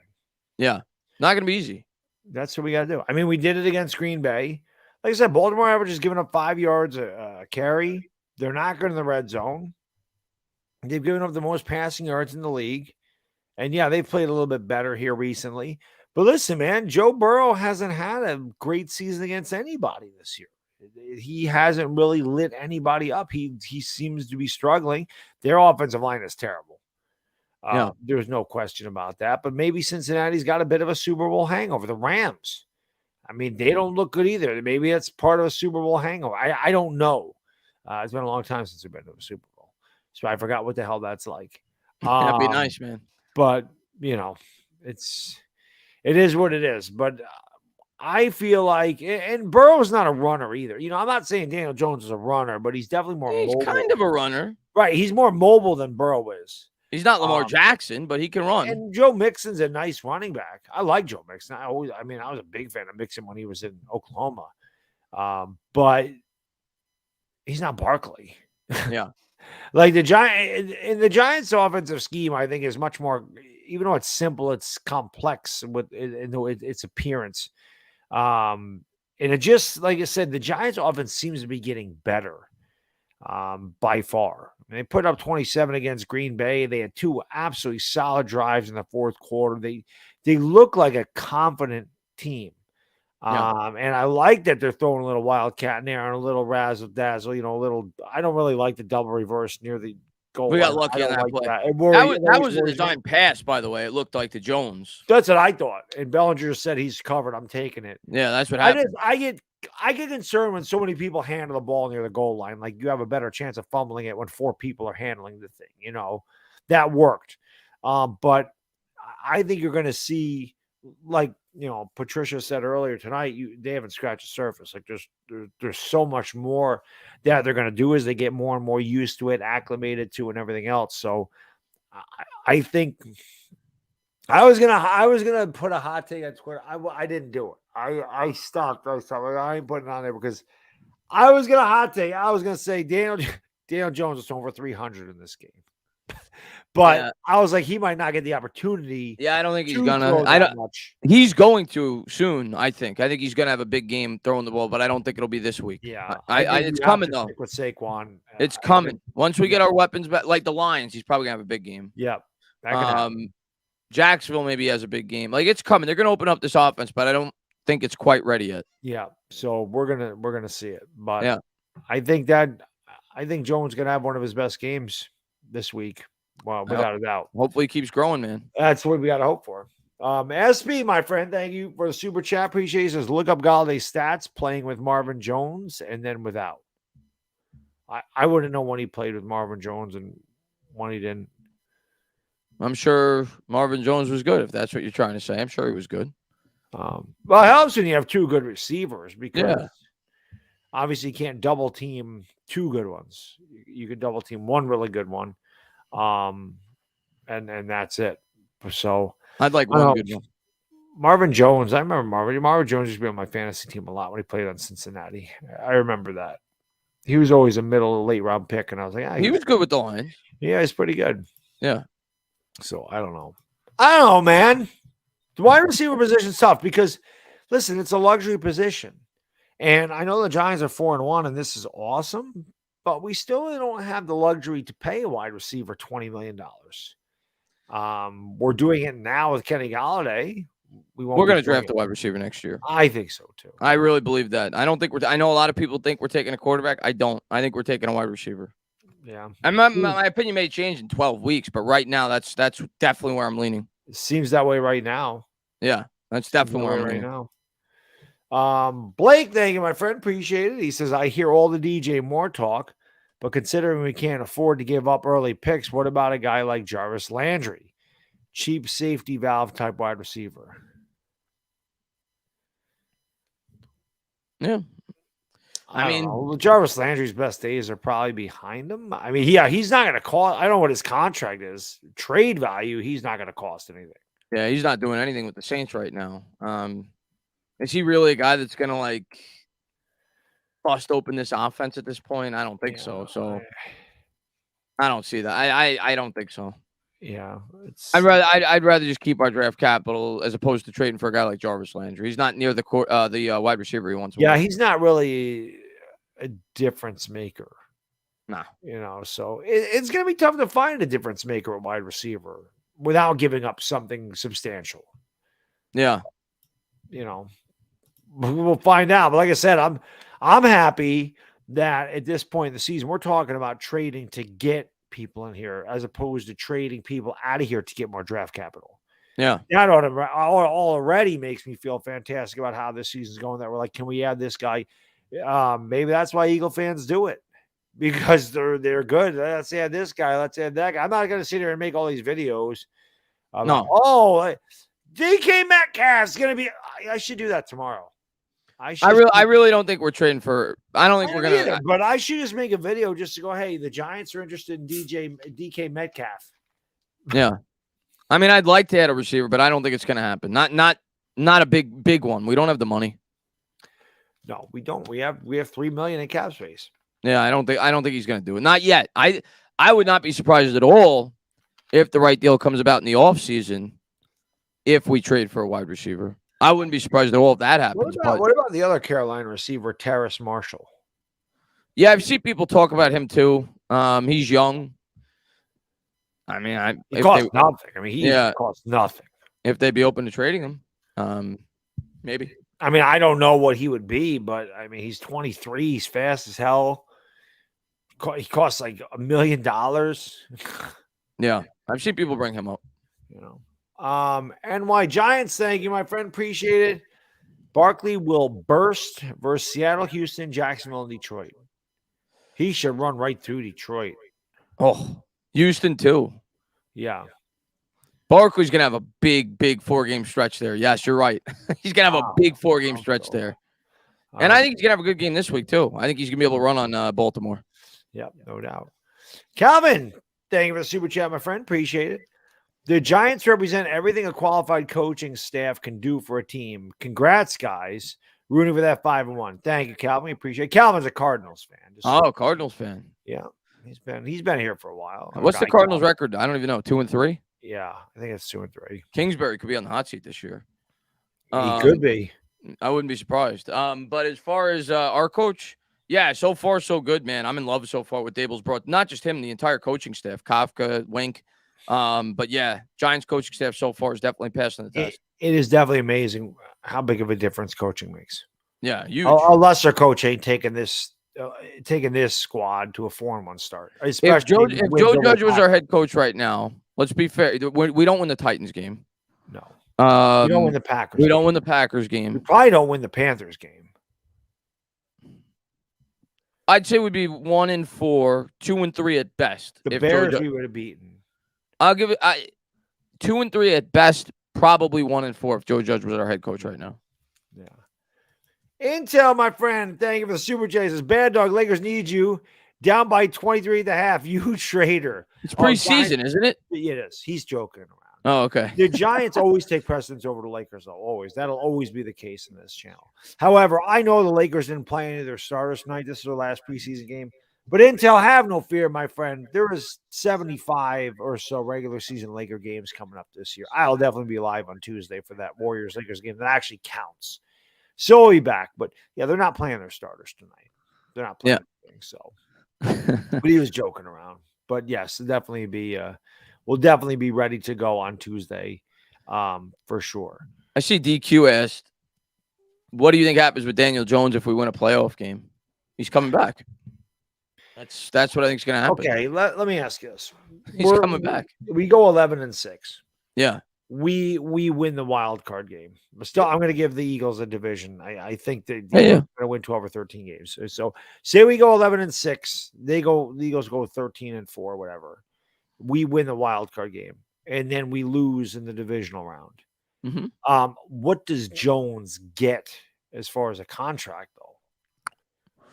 How much are you willing to give him off of one good season? No, I'm not giving him like a 5-year extension. Yeah, that's what I mean. How do you decide what he's I think worth? at most the furthest you go, and I've talked about this, like say he wins a playoff game and say there's a market for him, and you don't want to draft a quarterback because of where you're going to be picking in the draft. You want to see if Jones can continue to build.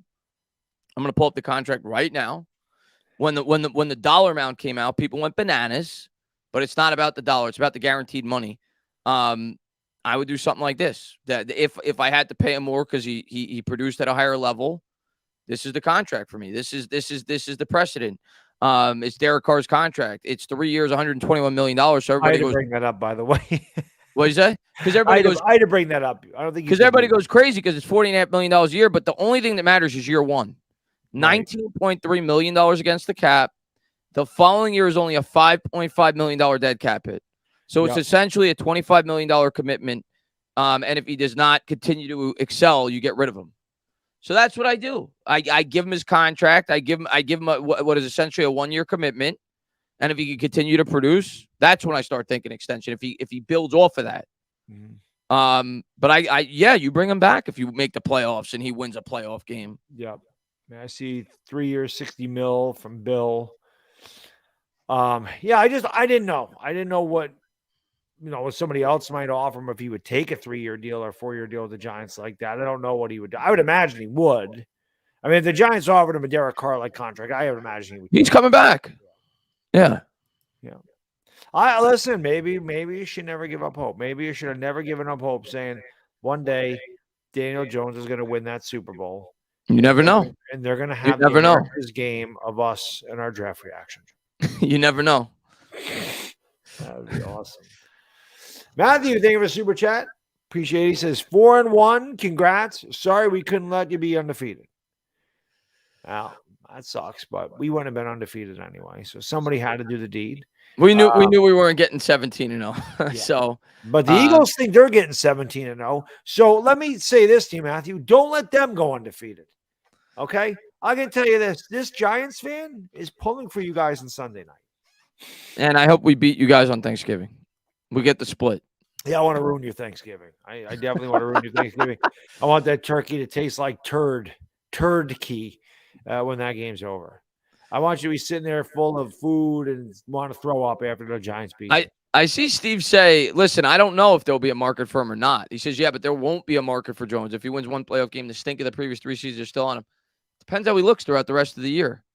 I don't know that. It depends how he looks throughout the rest of the year. There could be a market for him. I mean, listen. You don't think the have Saints you would like a guy seen like over that? the course of history, Bad Dog, some of these quarterbacks, the contracts they've gotten? Remember Flynn? Yeah. Flynn had one start with the Packers in which he threw like 6 touchdowns at the end of the year in a meaningless game, and the Seahawks gave him a pretty big contract. Yeah. Remember Osweiler? He got a big contract from the Houston Texans. Yep. So all it takes is one team to see the potential in a guy, and there could be a market. What about Washington? Yeah. I think Washington would like to have Daniel Jones right now. Yeah, Nick Foles is another one. He got a pretty big contract. Seattle. It happens, man. There's teams that could use a quarterback.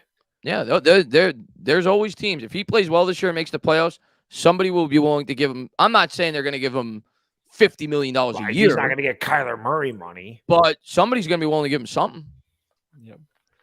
Yep. Terry Zing says Matt Schaub was another guy. There's definitely some guys.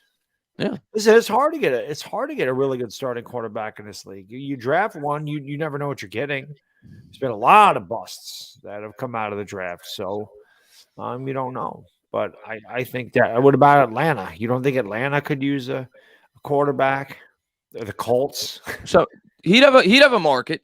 I'm not saying he'd have an incredible market, but if he made the playoffs and won a playoff game, absolutely. He doesn't need to have like a market where people are going to give him like a gigantic contract, but there's going to be teams that would bid for his services. 100%, 100%. Any question about that, especially if you want a playoff game, because you have a really good regular season and then win a playoff game. Well, it shows that you can win in the playoffs, and that takes you to another level, saying, well, and teams would convince themselves, listen, the guy finally got a good head coach that knew what he was doing, a good offensive coordinator, and he matured because of it. Yeah, we believe in our system. We could bring this guy in. He's young. He's still emerging. Yeah, we'll give him 3 years, $60 million. Trust me, there could be a market for him. Yeah, I agree. Definitely agree with that. Yeah. Gee, thank you, my friend. Appreciate it. Pay franchise DJ, pay Saquon, and get a quarterback with the first one. I'm not for the franchise tag. I'm not for the franchise tag. And I've said why. I'd rather give him that Carr contract. The Carr contract, you're only committed to $20 million the first year, and then it's a $5 million cap hit the next year if he does not continue to grow. You give him a franchise tag, it's like $32 million, and you can't maneuver that money. It's $32 million is going against next year's cap. Agreed. So I'd rather give him a multi-year contract than a franchise tag. Yeah, I agree. It's just better financially for the Giants. You can move the money around.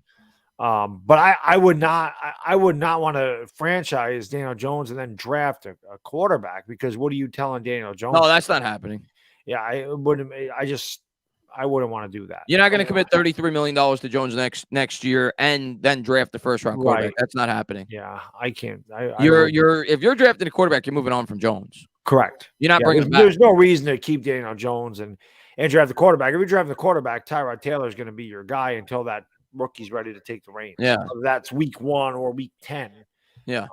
But listen, I'm just glad, Chris, that we're having this discussion about Daniel Jones, because at the beginning of the year, I didn't think there was any way feasible he was coming back here. I think he is. I said there's no way, no how Daniel Jones is coming back here. They didn't pick up his 5th-year option. They want their own guy, and I think he's coming back. He may be their guy. Like, I don't want to say the term guy because that means the next 10 years franchise, but I think he's playing himself into another year with the Giants. That's my saying. The GM would have wanted their guy. Oh, yeah. He may grow into that guy. Yeah, it's possible. They wanted their own guy. Yeah, and they still might. We don't know. Right.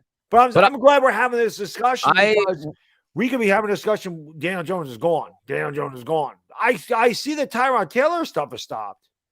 Yeah. I think he's coming back next year. Right now, my opinion may change in 5 weeks, but right now, I'm leaning that he's going to be the quarterback in 2023. Yeah. Well, he's so far through 5 games, I think he's earned it. Yeah. To be honest. Dylan, thank you, my friend. Appreciate it. He says, did you guys see the ESPN article where they predict that at the trade deadline, the Giants would trade Saquon to the Bills for Zach Moss and a 2023 second-round pick? That's the worst trade ever. It's not happening. We're not trading Saquon. We're not trading. I'd be shocked if we trade Saquon. It's not happening. I can't see him trading Saquon either. If we were 1-4, totally different story. Yeah. But 4-1, and he's been your best player on offense, and he makes Daniel Jones a lot better, as he would any quarterback. Yeah, that's not going to happen. Especially with the Bills, because that's pretty much a 3rd-round pick at that point, because the Bills are going to be drafting back into the second. They're probably going to win the Super Bowl if they get him. Right. With what they already got. Could you imagine him? 65th or whatever the hell it is, 64th. Yeah, if I traded Saquon Barkley, which we're not doing, in my opinion. But if I traded Saquon Barkley the way he's playing right now, I better be getting a 1st-round pick. Yep. Better be getting a 1st-round pick, but we're not trading Saquon Barkley. Yep. I agree. This guy don't like Daniel Jones. I can tell you that. Stop saying if he wins a playoff game. If they win a playoff game and he passes for 80 yards, nobody's going to line up for that kind of action. I mean, if he passes for 80 yards, we're probably not winning the playoff game. Either that or it's going to be because he only throws 9 passes and they ran Saquon Barkley. I don't see them winning. I don't see them beating any team that's a playoff team with Daniel Jones only throwing for 80 yards. If we make the play, listen, we'll find out at the end of the year. I just want to enjoy the season as it goes. We're trying to get to 5-1. But I'd be very surprised if we make the playoffs and Jones is not back. Even if we don't win a playoff game, I'd be very surprised if he's not back if we make the playoffs. Yeah, exactly. Because we're not going to be picking that high in the draft, and we don't have multiple 1st-round picks, and our team has so many holes on it. Are you really willing to trade away multiple 1st-round picks to go up? And it can happen, but I think he's coming back if we make the playoffs. If we whether we win the playoff game or not, I think he's absolutely. coming back. I was just asking you what if he did win a playoff game, like what do you think his market value is? That was the question. Because obviously it would be more if he did. It goes up a little bit. It goes up a little bit. It definitely goes up a little bit. I still don't think you're going to give him more than a 1-year commitment in terms of, you'd have the ability to get it after 1, but he might get a little bit more on the contract. Right. I agree. Jason, thank you, my friend. Appreciate it. He says Barkley has been great, but I would like to see some more Breida and Brightwell. Brightwell runs hard, and Breida may be faster than Quan. Let's rotate. I was surprised we haven't seen more I kind of liked Brightwell out of Arizona. He's more of a special teams guy. But I gotta be honest with you, Jason, I want Saquon in there. I just he's our best player. He gives us the best chance to win. He's gonna need some rest now and again. But I think if you're having a successful offense, Barkley's got to touch the ball 20 to 25 times, maybe sometimes more, depending on the opponent. And Barkley makes Daniel Jones's RPO much more effective. But I will say this: Brightwell does run hard, and Breida is a nice change of pace back. So if they could find a way to rotate, maybe they will do that in the future. Maybe they do start implicating those guys more into the game plan. But I want Barkley to have the workload because he's Barkley. Yeah, I think Barkley, and I agree with Kevin who just said it. He says we do need to spell Barkley, though. I agree. He's probably not going to be able to withstand a 30 carry workload all year. And I think it will come. I don't think it's ready yet, though. I think they still got to rely on him a lot. As this offense opens up a bit more and they start throwing the ball a bit more as the season progresses, maybe he gets 22, 23 touches instead of 27, 28, 29. Right. But that's what I'm saying, 20 to 25 touches, I think he needs. Yeah. Right now, though, we still got to ride him. I don't think we're ready yet. We don't have all of our weapons in sync. And that offensive line is still maturing in terms of pass protection. But in a few weeks, I think once we start to open this up a bit, yeah, maybe you scale him back a little bit. Not a lot. He's still the best player in this team and the most important player in this offense, but maybe a little bit.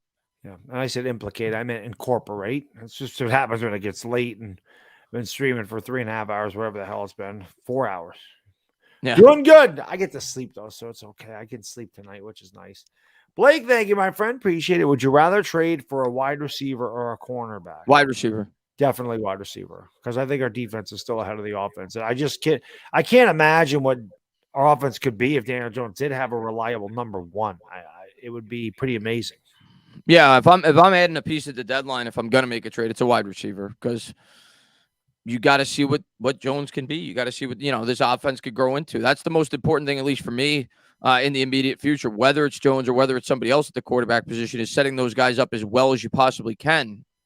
And right now, you need a wide receiver.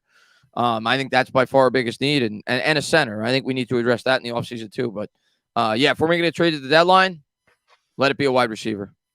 Yeah, because I think the defense is good enough.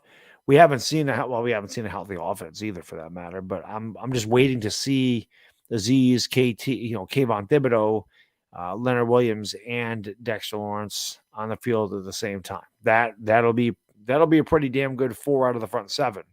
Yeah, I can tell you that, especially with the way Dexter Lawrence has played without Leo next to him, because Leo's a block eater. We always said Dexter Lawrence would succeed because the Leonard Williams takes on a lot of blocks. Well, Leonard Williams may now succeed because Dexter Lawrence needs to take on the blocks. So they could definitely feed off one another. And we did notice when Leonard Williams was out, the way Dallas was able to really run the ball against us. And Leonard Williams is big at stuffing the run.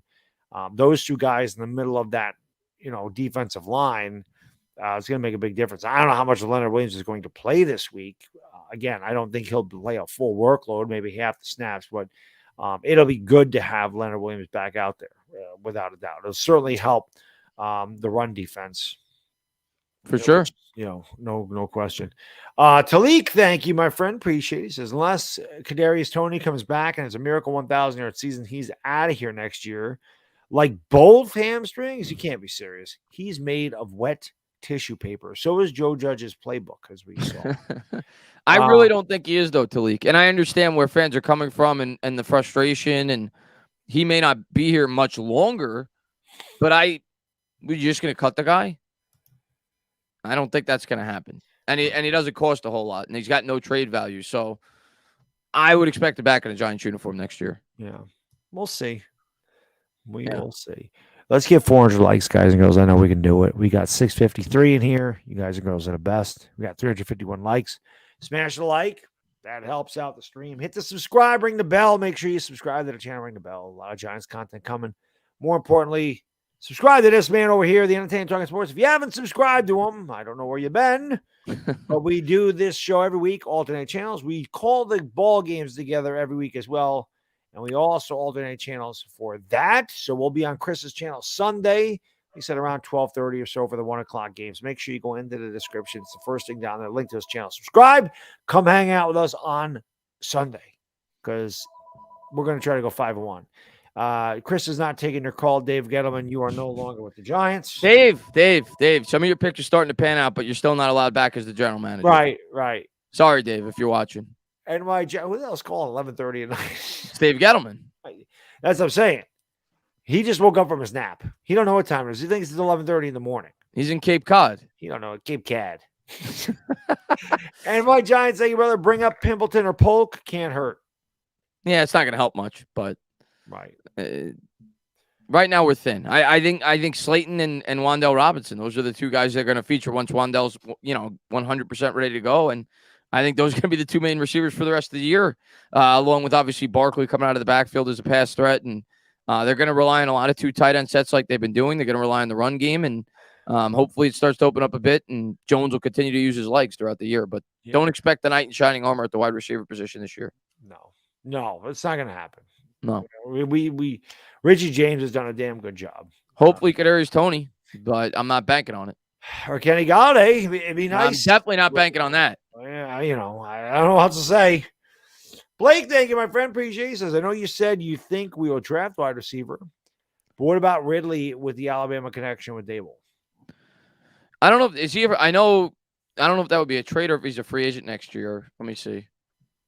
Well, I would guess his contract got pushed back a year, right? Because he's suspended. Right. I don't know how that works. I would assume. I could be wrong on that, but I would assume. Let me look at his contract. He is, he's under contract next year, but $11 million. But they could cut him. I don't even. Yeah, it looks like it's $11 million. I guess it's the 5th-year option, and it got pushed back a year. So I'm assuming it would have to be a trade if the Giants wanted to acquire him. Yeah. I don't know. Ridley's been a very popular name, though. That is for sure. Pipe and Plover, thank you for the super chat. Appreciate it. Keep our draft picks. Beat the Eagles twice. Oh, I would give anything to beat the Eagles twice. Trusted our GM. We are rebuilding. Don't stress, Giants fans. DJ, don't trip against the Eagles. Playoffs. I would love to beat the freaking Eagles twice. Like I said, Pipin, I would love week 18 to be in the division and to beat their ass. That would be the icing on the topping of what has been a fantastic cake of a season. If we could if somehow, some way that could happen. Yeah, get us there. Get us there to where those games mean a lot, and I'll be happy as a Giants fan. So I'll be honest, Chris. I think these games mean a lot now. I'm not even thinking about the Eagles right now, though. It's so far away. Me neither. I'm saying like this Sunday means a lot. Every game means a lot. Every game means a lot. But I would love to get to the last week where that means a lot. Right. So we can't take anybody for granted, though. I know everybody's looking at the Eagles. Like, no, right now we got to worry about the Ravens. Then we got to worry about the Jaguars. Then we got to worry about the Seahawks. I'll worry about the Eagles when we get there. Yes. Big Moo. Thank you for the super chat. Moo.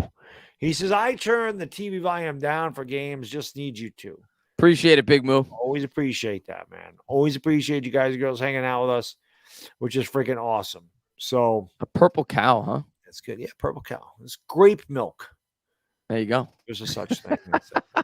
Danny Duds says DJ has shown me something with his toughness. Now, listen, when you got Danny Duds saying it, when you got Roldy, even if it's for one game, when you got me saying, listen, he's winning me over, you know he's doing something. You know he's playing. You know that he's playing at a certain level that a lot of us didn't think was there. Yeah. And I'm glad he's proven a lot of us wrong. And I hope he continues to prove a lot of us wrong. You know, he says, but I still have to see the passing game improve to want him back next year. I think he's working on it. And again, I'm not making excuses for the guy, but how much better would the passing game be if he was throwing to AJ Brown and Devontae Smith? Of course it would. Of course it would be better. But I mean, right now, I think we got to realize as a fan base that the Giants are doing their best to win. And I don't think it's because they don't believe in Daniel Jones at all why they're not throwing. I think it's because their best weapon by far is their running back. By far. Yeah. And they're missing all their wide receivers. And their offensive line right now is much stronger in terms of run blocking. So that's the game plan. And that should be the game plan. That gives them the best chance to win every week. And so far, Jones is playing very well in that design game plan. I understand that people want to see him go out there and throw for 400 yards. I just want to win football games. And right now, that gives us the best chance to win. I want to see him throw over 400 against the Eagles. As the year progresses, if we get those weapons back and the line does what I think it will do over the course of the year, we will start to throw the football more. Yeah. Listen, I would love nothing more than to see him throw over 400 yards win a game. But as long as we're winning, and he's doing what's asked of him, and he's not being stupid. I mean, that's one thing we talked about a lot was, at least I did, and I know a lot of fans are in the same boat, is, listen, he doesn't need to be Justin Herbert. He doesn't need to be Josh Allen. He doesn't need to be Pat Mahomes. He needs to be Daniel Jones, and he just can't make mistakes that lose us games. Now, in years past, he's found ways to lose us games. This year, he's finding ways to win us games. So when his back's against the wall this year, I'm curious, Baddog. I want to get the chat's opinion on this, because a lot of people are split on Daniel Jones, and I understand it completely. Because most people are saying that Saquon Barkley is the best player on this team. Yes, in terms of on the offense, outside of probably Andrew Thomas. But let me ask the chat this, and be honest with yourselves right now, if you're listening. 2020 Daniel Jones, if he's the quarterback of this team this year, the same exact quarterback, what do you think this team's record is right now? 1-4, maybe 2-3. Because Barkley wins it, pretty much won us the Titans game. Jones did have the big drive at the end. Barkley, what was the other game where he had a huge game? I can't remember. Was it the Bears game? The Bears game. Maybe 2-3. Maybe. We're not beating Aaron Rodgers with 2020 Daniel Jones. No. And yeah, 2-3 or 1-4. So he's definitely an improved quarterback. And that goes to the coaching too.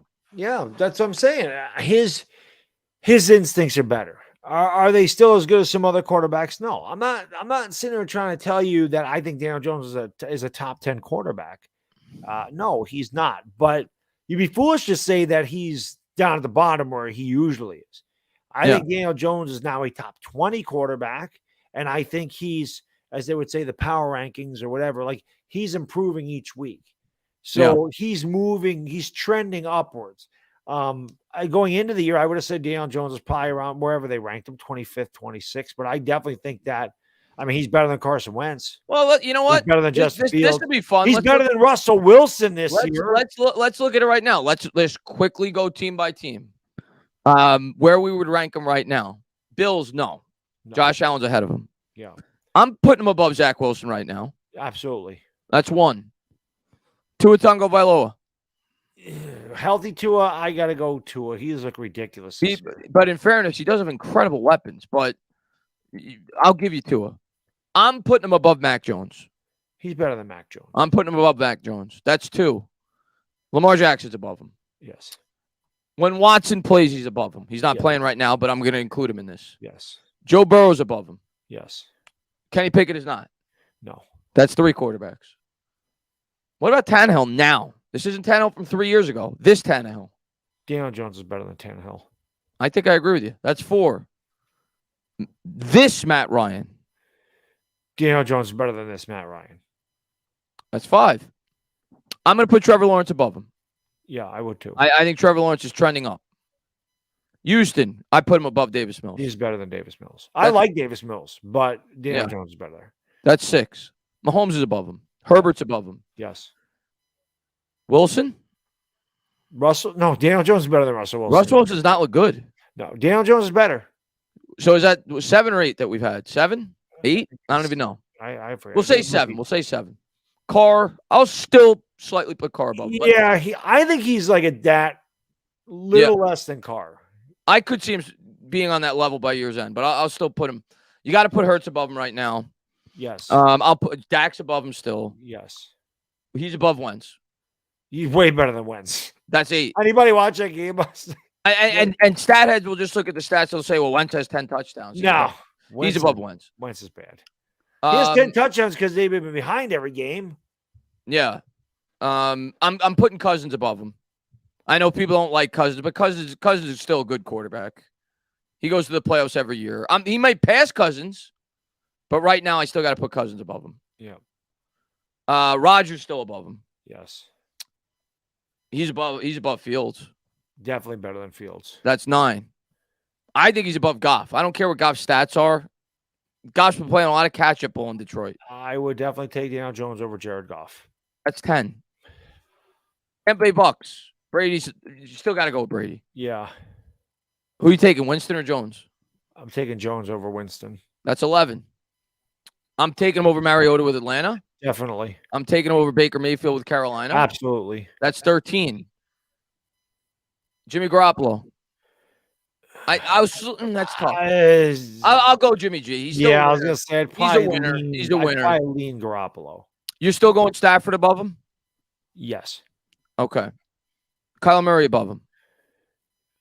Barely. Yeah. Geno Smith? No. So that's 14 quarterbacks that you just said that you would take Daniel Jones over. Right. So he's, like I said, that's like 17. Right. So he's a top 20 quarterback. That's kind of what I think. That's like trending upwards. With the ability to pass a few more. Right. Yeah. So you got him in like that 16 to 20 range. That's what I figure. That's what I say. He's top 20. He's trending upward. Like he could be, to me, he could be better than Carr. He could be better than Cousins. He could be better than who was the other guy I said that I would lean. He might be better than Kyler Murray by the end of the. And I love Kyler, but he may be better than Garoppolo. He could pass Garoppolo. Yeah, he could pass Garoppolo. I don't think he's getting into the top 10. I don't think he's better than. I don't think he'll ever get there with the quarterbacks that are playing now. But he could definitely be top half. And if he's top half by year's end, we're going to playoffs. Yeah. Yeah. You know, so listen, I'm happy that he's playing well. I've said this a million times. I've been critical of Daniel Jones with good reason to be. But when for some reason, sometimes when people hear that you're critical guy, they just assume you don't like him or you're like not rooting for him. And that's just not true. I'm glad he's doing well because the Giants' success hinges on Daniel Jones. So I want to win football games. And if we're going to win football games, it's because Daniel Jones is playing well. And he has played well this year. And Yusuf is right. A lot of the quarterbacks we mentioned have weapons. You're right. And that's why it's hard to judge quarterbacks. Like, I honestly believe this. And obviously people who hate Daniel Jones are going to disagree with me, but I don't think I'm being a homer. I think if Daniel Jones is the Eagles quarterback, they're still 5-0. There's no question. He's 4-1 with the Giants. Right. The Eagles haven't played the Cowboys yet. We'll see. The Giants have played a more challenging schedule than the Eagles. I don't even think that's debatable. Look at the schedules. It's not. He's 4-1 with the Giants. He's missing all his wide receivers. Put him on that Eagles team with that offensive line. You tell me he's not 5-0 with the schedule they've played? Right. And you tell me his stats don't look better than they do right now? Are the Giants 4-1 with Jalen Hurts? I don't know. It's a lot of how a quarterback succeeds and fails is based off the circumstance they're put in. Yeah. The Eagles have the best offensive line in football and probably the best wide receiving core. Yeah. Pretty damn good running backs, too. Miles Sanders ain't no slouch. He ain't Barkley, but he's no slouch. Yeah. That's a well-rounded team, Philadelphia. Buck Josh, thank you, my friend. Appreciate this. To me, it's hard to evaluate Jones without, he's saying the same thing, without a number one or even number two receiver. He's a great game manager, no mistake, and give him a 3-year deal. We'll see at the end of the year. He's got to make it through the year. Hopefully he continues to be what I said I felt like his ceiling was a couple of years ago, which was a rich man's Alex Smith. I feel like if he could ever get to that level, he's right outside the top 10. We're going to win some football games. That's where I felt that his ceiling was. And Alex Smith was a guy that, never had put up like elite numbers, but he didn't make mistakes. He played smart football. He won football games. And I feel like Daniel Jones is the same type of skill set as Alex Smith. He's mobile like Alex Smith was. Alex Smith had deceptive speed and could definitely take off in the long run. Wasn't gifted with a strong arm like Josh Allen or Mahomes or any of those guys, but was very accurate and was a very good game manager and won playoff games. And Daniel Jones can be that guy, maybe a little better. But I just, he might need a couple more years in the system. And the way he's played right now, it looks like he may get that. Wow, this is a crazy stat that Steve Cook just said. Baddog Talkin, listen to this. Saquon Barkley leads the Giants in touches with 115. Second place is Richie James with 19. Yeah, that's insane. That's insane. Yeah, that's crazy. 115. Next to closest is 19 touches. That's crazy. Well, I would think Jones technically can't get touches, but if you include his carries, he's got to have over 19 carries. Yeah, he does. Yeah, definitely. Well, I don't know how many. Well, I know he's picked up like 22 first downs with his legs. So he's definitely got over 19 carries if you include Jones. Seems that way. Pipe and Plover, thank you, my friend. Appreciate it. DJ deep ball touchdown. Saquon, 5 yards per carry. Defense plays tough equals a W.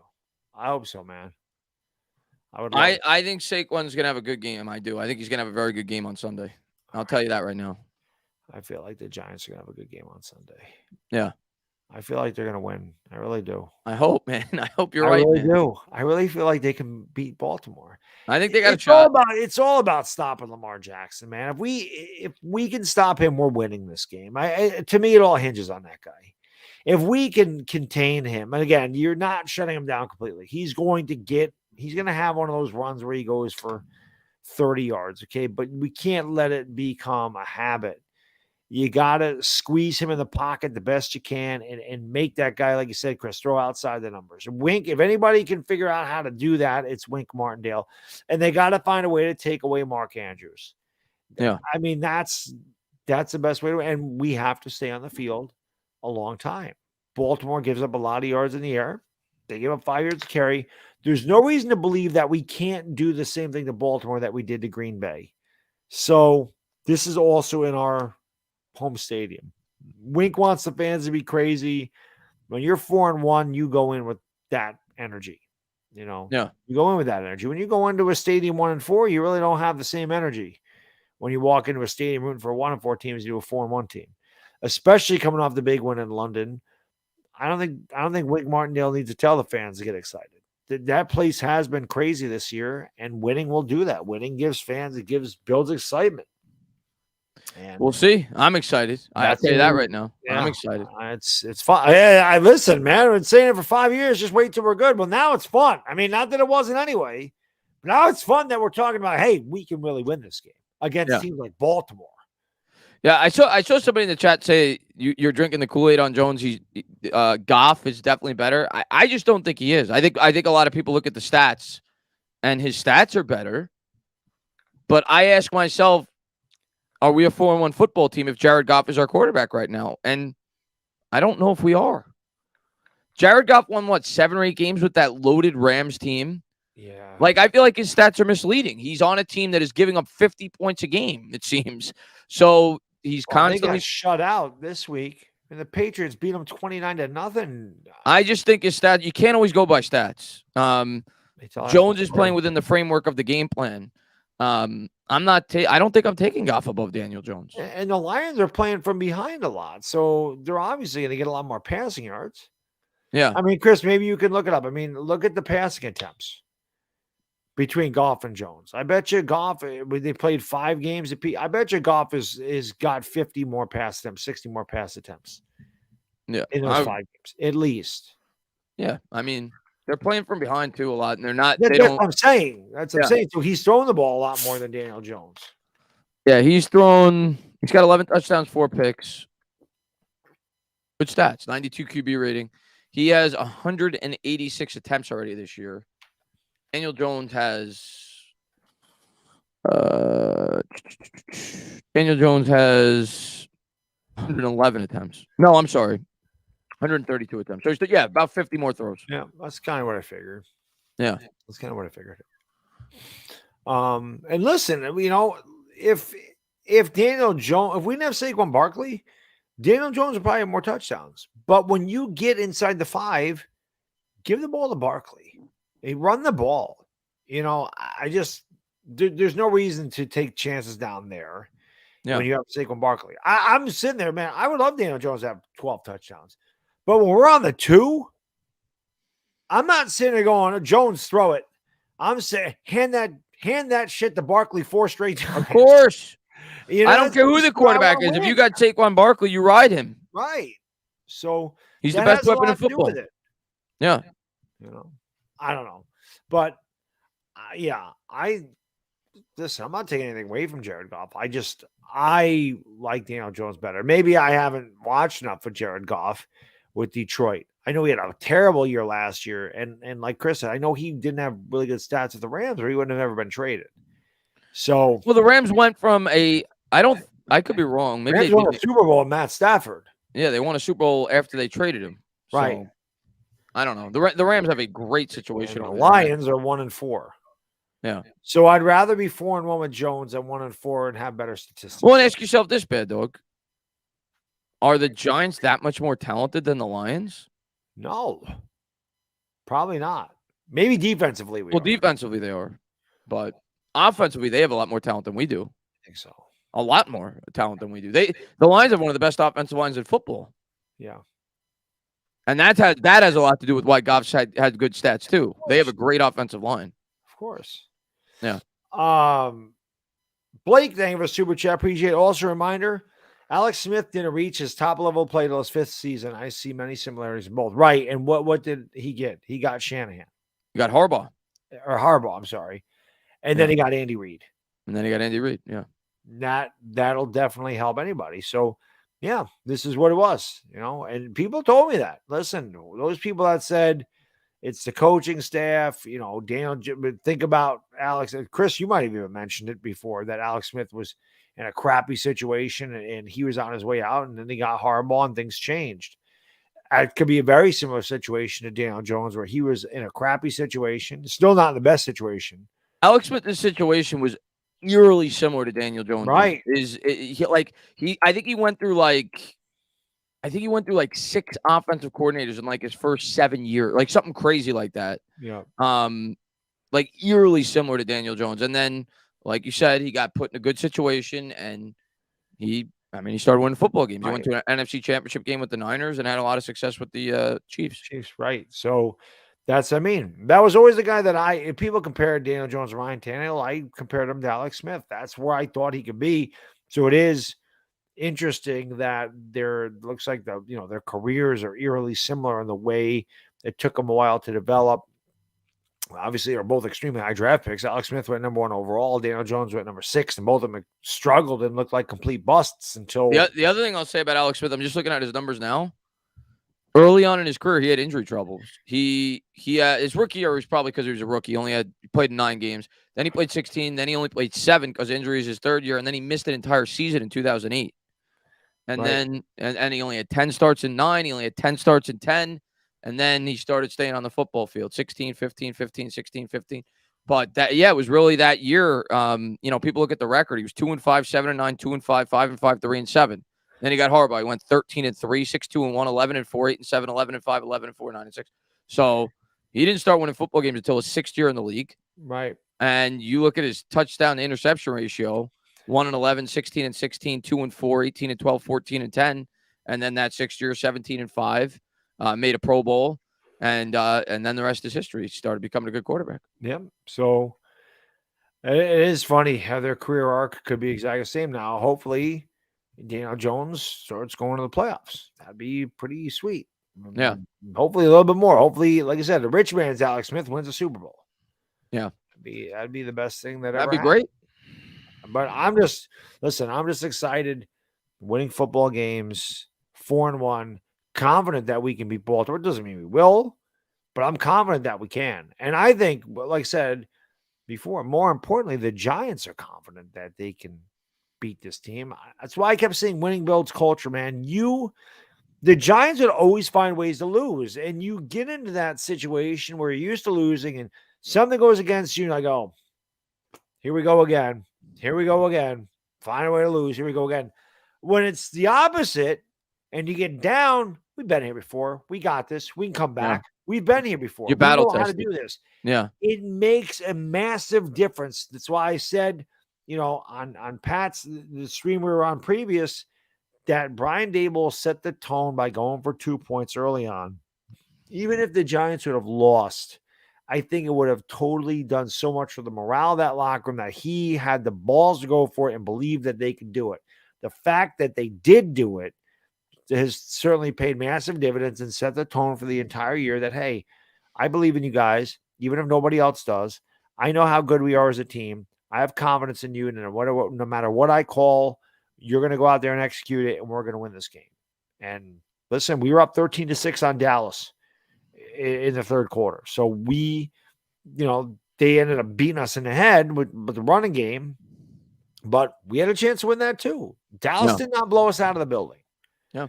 So, I'm I'm pumped. I'm glad. They should have. It's fun to be talking about a good Giants team. They should have in that game. How bad Jones kept us in that game, that Cowboys game, because they demolished us on the offensive and defensive. Oh my God, Evan Neal that's one to forget. That was the one game where I felt like we got manhandled. In the trenches did. In that game, we got manhandled. They punched us in the mouth. Good. Yeah, we got bullied in that game, but we did. But Jones, we should have lost that game by at least 21 points. Yeah. That's why I thought that was one of Jones's best games, even though the stats may not say it. That was the game to me where I'm like, even though he was, like I said, he got sacked a bunch of times, he got hurried 25 times. The most they've ever, since they started keeping that stats, the most any quarterback's ever been hurried in a game. That was a game when I looked at Daniel Jones and said, you know what? His pocket awareness is better. Yeah. Because in years past, he would have been sacked 12 times. He would have fumbled a bunch of times. He's only fumbled once this entire year. And that was the one where he hit his drop step or his back foot and he got crushed. It was one of the few blocks. Yeah, that was I know the play you're talking about. Yep. I think it was Andrew Thomas that missed that block. But he got completely blindsided and lost the ball as he was hitting his back foot. So he's cleaned that up. Actually, no, that was on the interior. Okay. That was the guard. Yeah, he got murdered. Yeah, that was it was a Zudu. Yeah. That play was on a Zudu, which if you're a quarterback, you don't expect interior pressure that quick. Right. Especially from the blind side. Yeah, that was on Josh Zudu. No chance. Yeah. So to me, the Dallas game, I thought it said a lot about Daniel Jones's character.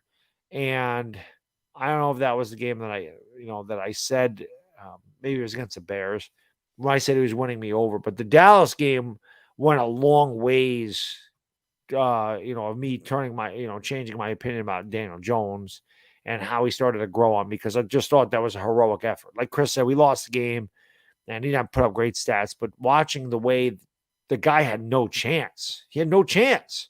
Yeah. And without him moving around and getting out of the pocket and avoiding sacks as much as he did, we would have been blown out. 2020 Daniel Jones, we lose that game by at least 20 points. Oh, yeah. Oh, God. Yeah. Easy. Probably turned the ball over 4 times, too. I'm telling you, because he would have fumbled. He would have forced the ball he shouldn't have. Yeah. Under all that pressure. He's definitely grown a bit as a quarterback. Yeah, without a doubt. In 5 games without his weapons.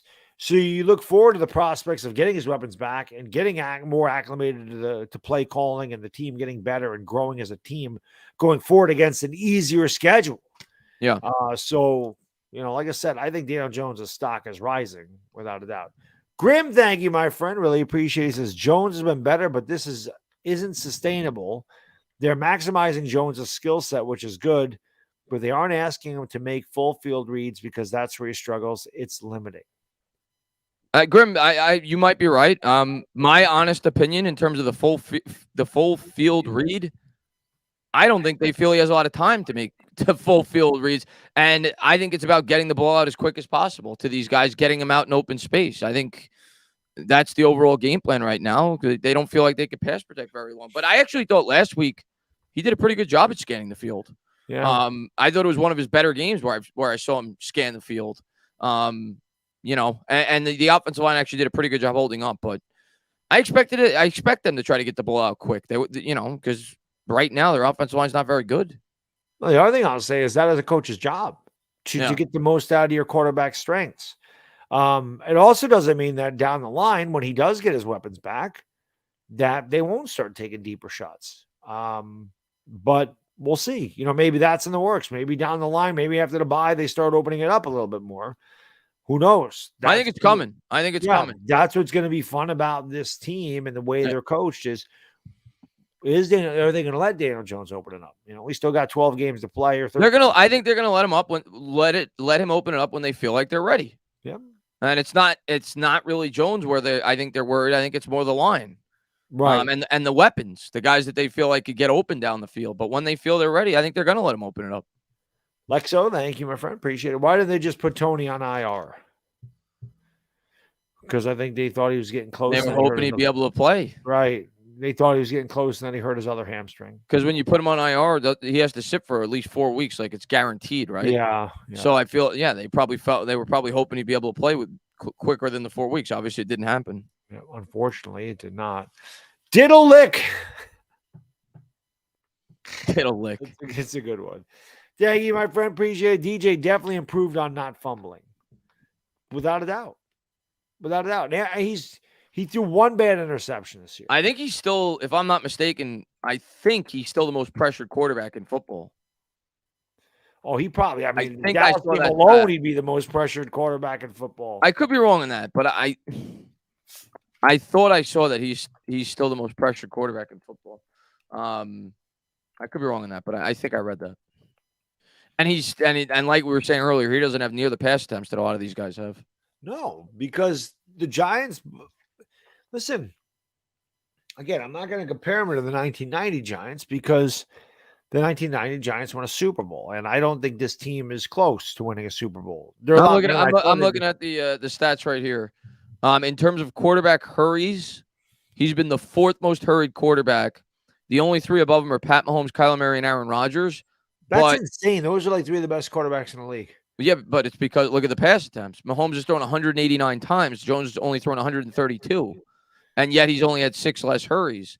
In terms of knockdowns, Jones is 1, 2, 3, 4. He's 6th in the league. And again, the pass attempts are much lower. The guys above him, 195 pass attempts, 210, 198, 191, 192. He's 132, and he's 6th. So he's been the 6th most knockdown quarterback, despite the fact he only has 132 pass attempts. The 5th most hurried quarterback. He's been sacked. Not as much. No, he's 6. 1, 2, 3, 4, 5. 7th most sacked quarterback. So, despite the fact they're not throwing a lot, he's still being hit as much as anybody. Right. You know? And that's the thing. So, hopefully the offensive line gets better, and he's able to locate some receivers down the field. But I was really encouraged with last week's effort with the line, and I do think it's trending in the right direction in terms of pass protection. That was by far the best we've seen him. I think so, too. Last week. And again, that's what you want. You want to get better. That's all we asked for. We want to see improvement throughout the year. Yeah. Didn't expect him to start off 4-1. But I'm glad they did. And I certainly would have never looked at the schedule and go, we're going 5-1. But now I truly believe in my heart that we can win this game. And I won't be surprised if we lose, but I won't be surprised if we win. You know what I mean? It's just the way it goes. Like last year's Giants team, if we would have beat the Ravens, I would have been shocked. Well, ain't going to shock me. There's not a team on our schedule anymore where I'm going to be shocked if we win. I was shocked at the Packers win. I was pretty shocked at the Titans win, being that it was week 1. Right. And it was Dable's first start as a head coach. I'll be mildly surprised here and there, but I'm not going to be shocked if we beat Baltimore. I'm not going to be shocked if we beat the Eagles. I think we're going to compete week in and week out. I believe in this football team in terms of not being a pushover. Let's put it that way. Right. And coaching has so much to do with that because they're well prepared. Yeah. And like we talked about in the previous stream, it seems like when something happens, they're prepared for it. And they have a plan B, a plan C, a plan D.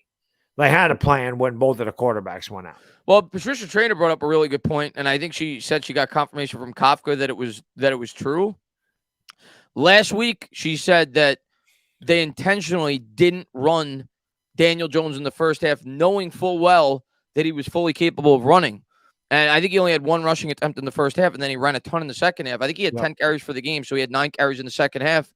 And Kafka said that was by design because they kind of wanted, or at least you get the feeling, he didn't go into detail, but he wanted them to the Packers to feel like that wasn't in the repertoire. Like they weren't going to be able to use his legs. And then they made the adjustments in the second half and they kind of surprised him a bit. So yeah, it's just smart coaching. Right. And they also didn't want the Green Bay Packers to adjust to Daniel Jones running. So it was a little lull them to sleep. But think about it, Chris. I mean, last year, if we were down 17-3 to Green Bay, we're getting blown out. Oh, getting blown out.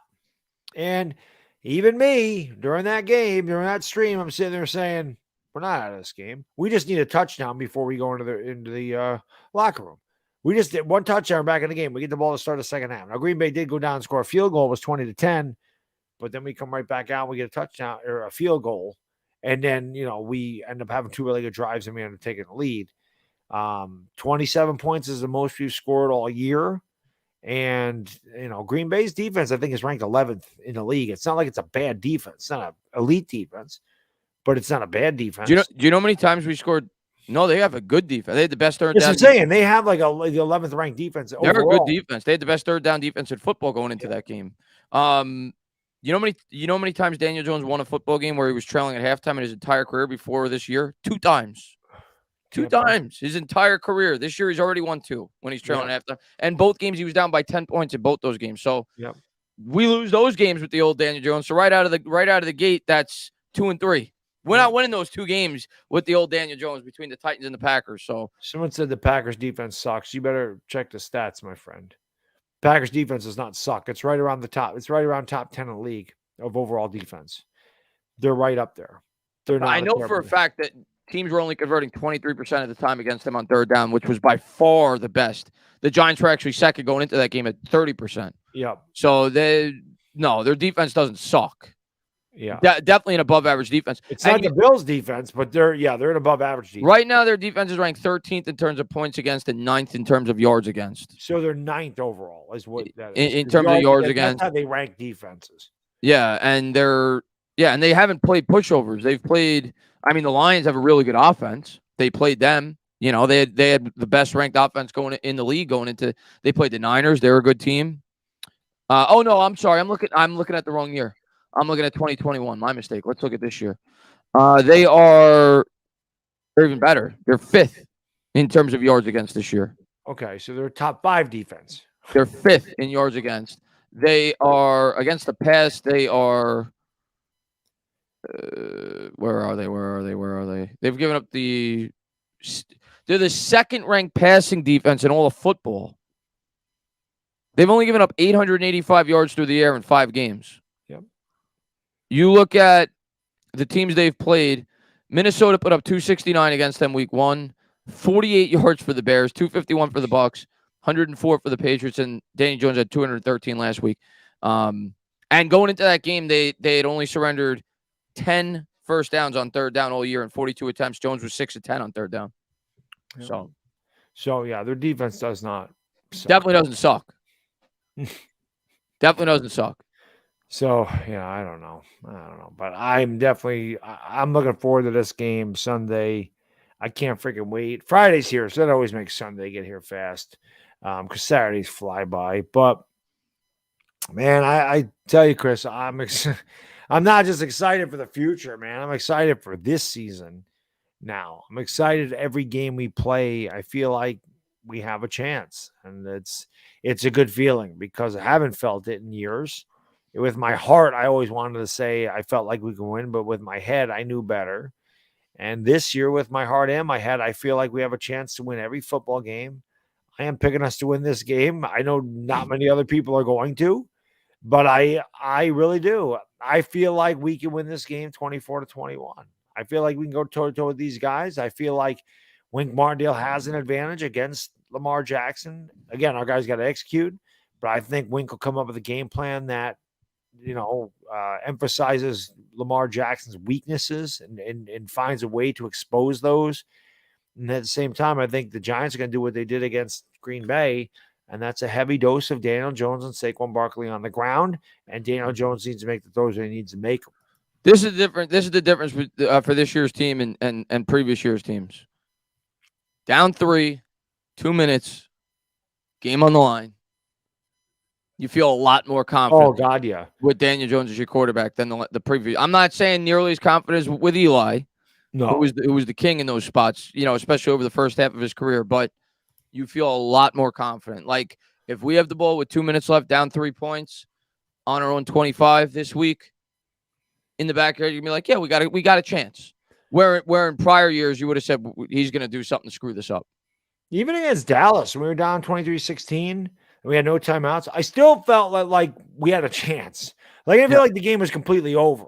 Yeah. I still felt, even though he was getting killed back there was still a small part of me was like, I think we got a chance. I just wanted that chance. Yeah. And Dallas didn't let them breathe. I mean, Dallas they punched us in the mouth. They beat us up on both the line of scrimmage. They kicked our ass on both sides of the ball. And that was the way they beat us. But yeah, Noob Joe, I literally just said that. He says, no, fourth quarter Eli was clutch. I just said it's not Eli. Yeah, I'm not going that far. He's not Eli. But he's gotten better in those spots where You think back to a couple of years ago. I remember he threw like a horrible interception against the Rams late in the game. I remember calling that game where he forced a throw that he shouldn't have, and I think there was a game against the Bears. Like now, you have more confidence that he may win us this football game. Where in the past, I didn't feel that way. Absolutely. Blake, thank you, my friend. Appreciate it. He says keys of the game: contain Lamar, cover Andrews. We do that, we win. Of course, we win. Of course, easier said than done. But I definitely think they gotta get Mark Andrews out of the game. They gotta figure out a way to make sure Lamar can't throw to him and make him find wide receivers. You got to make them beat you. You got to make them beat you outside the numbers with Duvernay. Like that's that. If they do, they do. But I'd rather lose that way than with Lamar Jackson just tearing us to shreds with his legs, or Mark Andrews just having running 9 down the catches seam wide open. Right. Yeah. Let them beat us with their wide receivers. Yep. If that happens, if Lamar Jackson can throw outside the numbers and beats us, you tip your cap. Yeah, that's it. You deserve it. And my Giants, thank you, my friend. Appreciate it. Says my cousin told me Rush, best overall quarterback this year. Rush, best Cooper Rush, best overall quarterback this year. Okay. You're 420 at your cousin's house. Zeke looks top 5. Lamb is top 5 and healthy. And Parsons is by far the best defense player all the time. Your cousin has got to be 11 years old.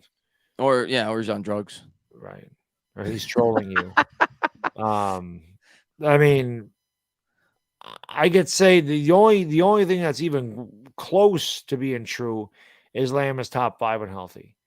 Cooper Rush, you think is he saying he's the best quarterback overall on the Cowboys? Because I don't think he's the best quarterback in his team. Don't tell Mark Holmes that. I joke around about that and say that Cooper Rush is better, but come on. I think what Cooper Rush has done, Dak's still the better quarterback. But I think what Cooper Rush has done is it has shown people what we've said about and not us specifically, like most Giant fans and most football fans outside of Dallas have said for a really long time. Dak is a product of the team around him. Yes. Like Dak is not the same quarterback if he's a New York Giant. And I think that is what Cooper Rush has shown. Exactly. Like Cooper Rush ain't doing that with. What do you think the Giants' record is with Cooper Rush? Because I had people say after that Giants game, Daniel Jones wasn't even the best quarterback on the field when they played the Cowboys. Are you kidding me? Did you watch the game? We got no pressure on Cooper Rush the entire game. I think we're 2-3 with Cooper Rush. I think we beat the Bears and the Panthers. Yeah, 2-3. Maybe 2-3. Yeah. But he's winning with the Cowboys. Yeah. Well, of course he wins with the Cowboys. Got a great offensive line, and they got 2 really good receivers, good tight end. They should be good. Did a lick. So funny. Daboll's head coach in 2016. What do you think happens? I think we go to the NFC Championship game. 2016. I don't know. I honestly couldn't tell you, Diddleick. I mean, we still might have lost to the Packers. I'll tell you, I don't know. I have no idea. That was still a good Packers team, but it would have been more competitive. Definitely more competitive than it was with McAdoo. So I don't know, but that I still got to give props. That was a good Packers team. Yeah, we win. We had a much better shot at winning. I'm just gonna say that. Yeah, just for my own peace of mind. And my Giants, thank you for the super chat, man. Appreciate it. Just a crazy Cowboys fan, nothing new. No, the word you're looking for is uneducated. That's the word you're looking for. When somebody says Cooper Rush is the best quarterback in the league, there's an issue with the football IQ.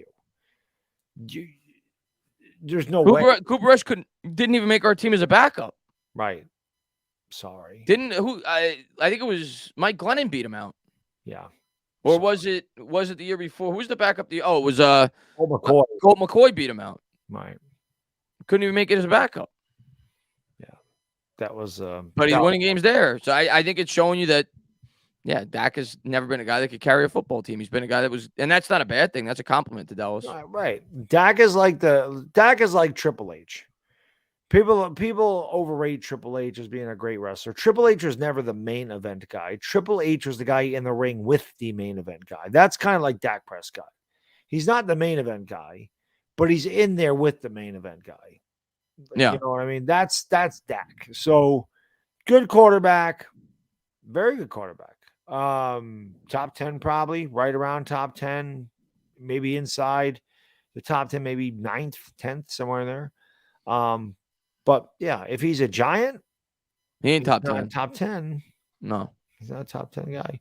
Lancey, thank you for the $2. Boom! Appreciate it. But listen, guys, I'm really tired. Like, I am falling asleep, literally. It's been a long freaking work week. I had car problems, which absolutely sucked. I had to pay for What happened to your car? I had to pay for a right front axle. We Oh. went to Lake George, which is a good 25 miles north of us. And luckily, nothing happened there because you're going up the Northway, 85 miles an hour, 80 miles an hour, not good. Monday morning, I wake up. My wife calls me. She took my son to doctor for just a checkup. And she calls and she says, "Don't drive your car. You got a flat." And I said, "Is it the right front?" Because the right front had been losing air for a while. And I noticed, I had to have a place called AAA come and take the tire off because they had to beat it with a freaking hammer to get the thing off. And I don't have one of those. Mm-hmm. So he takes the tire off. And he says to me, he goes, "I don't want to be the bearer of bad news." He goes, "You got to get this fixed." He goes, "Look at all that grease under there." He goes, "Your right front axle's cracked." And he's like, "If you don't get that fixed, you're just going to lose the tire completely. And then you're going to, so I was just, thank God that didn't happen while we were driving up there. Jeez. So I don't know. The guy said I hit something. I'm like, I think I would know if I ran over something like that. He goes, it could have been somebody hit years ago and it just finally went, because it was damaged. So yeah, that wasn't cheap. Yeah, I'm sure it wasn't. That was quite a bit. So yeah, I had to, like I said, it's just been a long week. Then my kid was sick. I had to get him medicine because he had some kind of infection spread into his ears. The poor kid. I don't know. So it's just been a long week of a bunch of crap. I'm looking forward to getting some sleep and enjoying Saturday with my family, and then enjoying Sunday with my football family. That's what I'm looking forward to doing. Flight, thank you for the super chat, man. Appreciate you. I'm glad we have the Jets and Giants, because the Yankees maybe and Mets have been a disappointment. You guys rock. Keep up the awesome work, boys. Thank you, my friend. Yeah, thank you, Flight. Yeah, Mets definitely disappointed me. I still think Yankees will beat the Guardians, but then it could be tough sledding after that, but we'll see. But I'm glad as a Mets fan, I got them off my mind real quick. Like, I wasn't too depressed. Thank God the Giants are good though, Chris. I was going to say, yeah, if the Giants were the way they've been over the last 3 years or 4 years, 5 years, I would have been a lot more depressed after that Mets series loss. But now at least I have a 4-1 football team, and I still have a lot of hope for the Mets long term with Steve Cohen. So I got over it quick, but it's because the Giants are 4-1. Yep. What was I going to say? No, amazing guy. I haven't watched wrestling probably since 2005, 2006. It was right around the time John Cena went from like the Doctor of Thugonomics to the Fruity Pebble that The Rock called him. Like, I remember when The Rock came back to fight or to wrestle John Cena. Like, I remember watching like that segment. But yeah, I haven't watched wrestling probably a good 15, 17 years. I loved wrestling from 1984 through like 2004, though. That 20-year period, I absolutely loved it. Yeah. And my Giants taking, my friend, appreciate it. He says, long week for Baddog. Will make that Scotch bet. Oh, the Scotch always tastes really good after a victory. Can't wait. I cannot Can't wait. Hopefully, both I'm going to get some Scotch tomorrow, so hopefully we both have Scotch on. Yeah, there you go. Get some Knicks, too, while you're at it. Maybe I will. We'll see. Knicks, too. We're going to make it the official ice cream of the New York Giants. The Knicks came on board, and the Giants are winning. We're going to do it. Anything you got to say there? No, tomorrow night, if you guys want to swing by, I'll be live for the night before stream. I'm probably going to have a YouTuber on. Maybe we'll have a couple of you guys on via video call, get pumped up before the game, and then, of course, come on by for the game. Bad Dog's going to be over there. Looking forward to that. Well, that'll be fun. And hopefully get off to a 5-1 start. Really looking forward to it. Thank you guys for all the continued support. Had a blast talking football, and looking forward to doing it again next week. Thank you guys again, man. And Bad Dog, close it out. Yeah, as always, we appreciate all your support, guys and girls. It is truly amazing. Support's been great. Love doing this show. I say it all the time. It's my favorite thing I do on YouTube. This is our 5th year together doing Giants football. Say Giants fans may not always agree on everything as far as like opinions of what we feel is best for the team, but we can agree on is we do want what's best for the team. And just wait until oh, wait a minute. Don't look now. we are a freaking good football team. Let's get this freaking win on Sunday. Let's shock the world again. Why not us? Worst 5-1 team of all time. I want to tweet. 5-1 team. Did you see how much that tweet blew up? I didn't think it was gonna blow up. I'm just. It was just like how does it feel to be the worst four? It got like 9,000 likes. It was on a It was on a WFAN article. So I want to tweet out so bad. How does it feel to be the worst 5-1 team of all time this week? And I'm gonna continue every time we win. I'm doing it. So hopefully we get the 5-1 this week. I'm looking forward to it. Why not us? Why not us, Giants fans? Anyway, you guys and girls get some sleep. Rest up for the big weekend, baby. For the Up Tainah Talkin Sports, it is the Baddog Dizzle. We gone.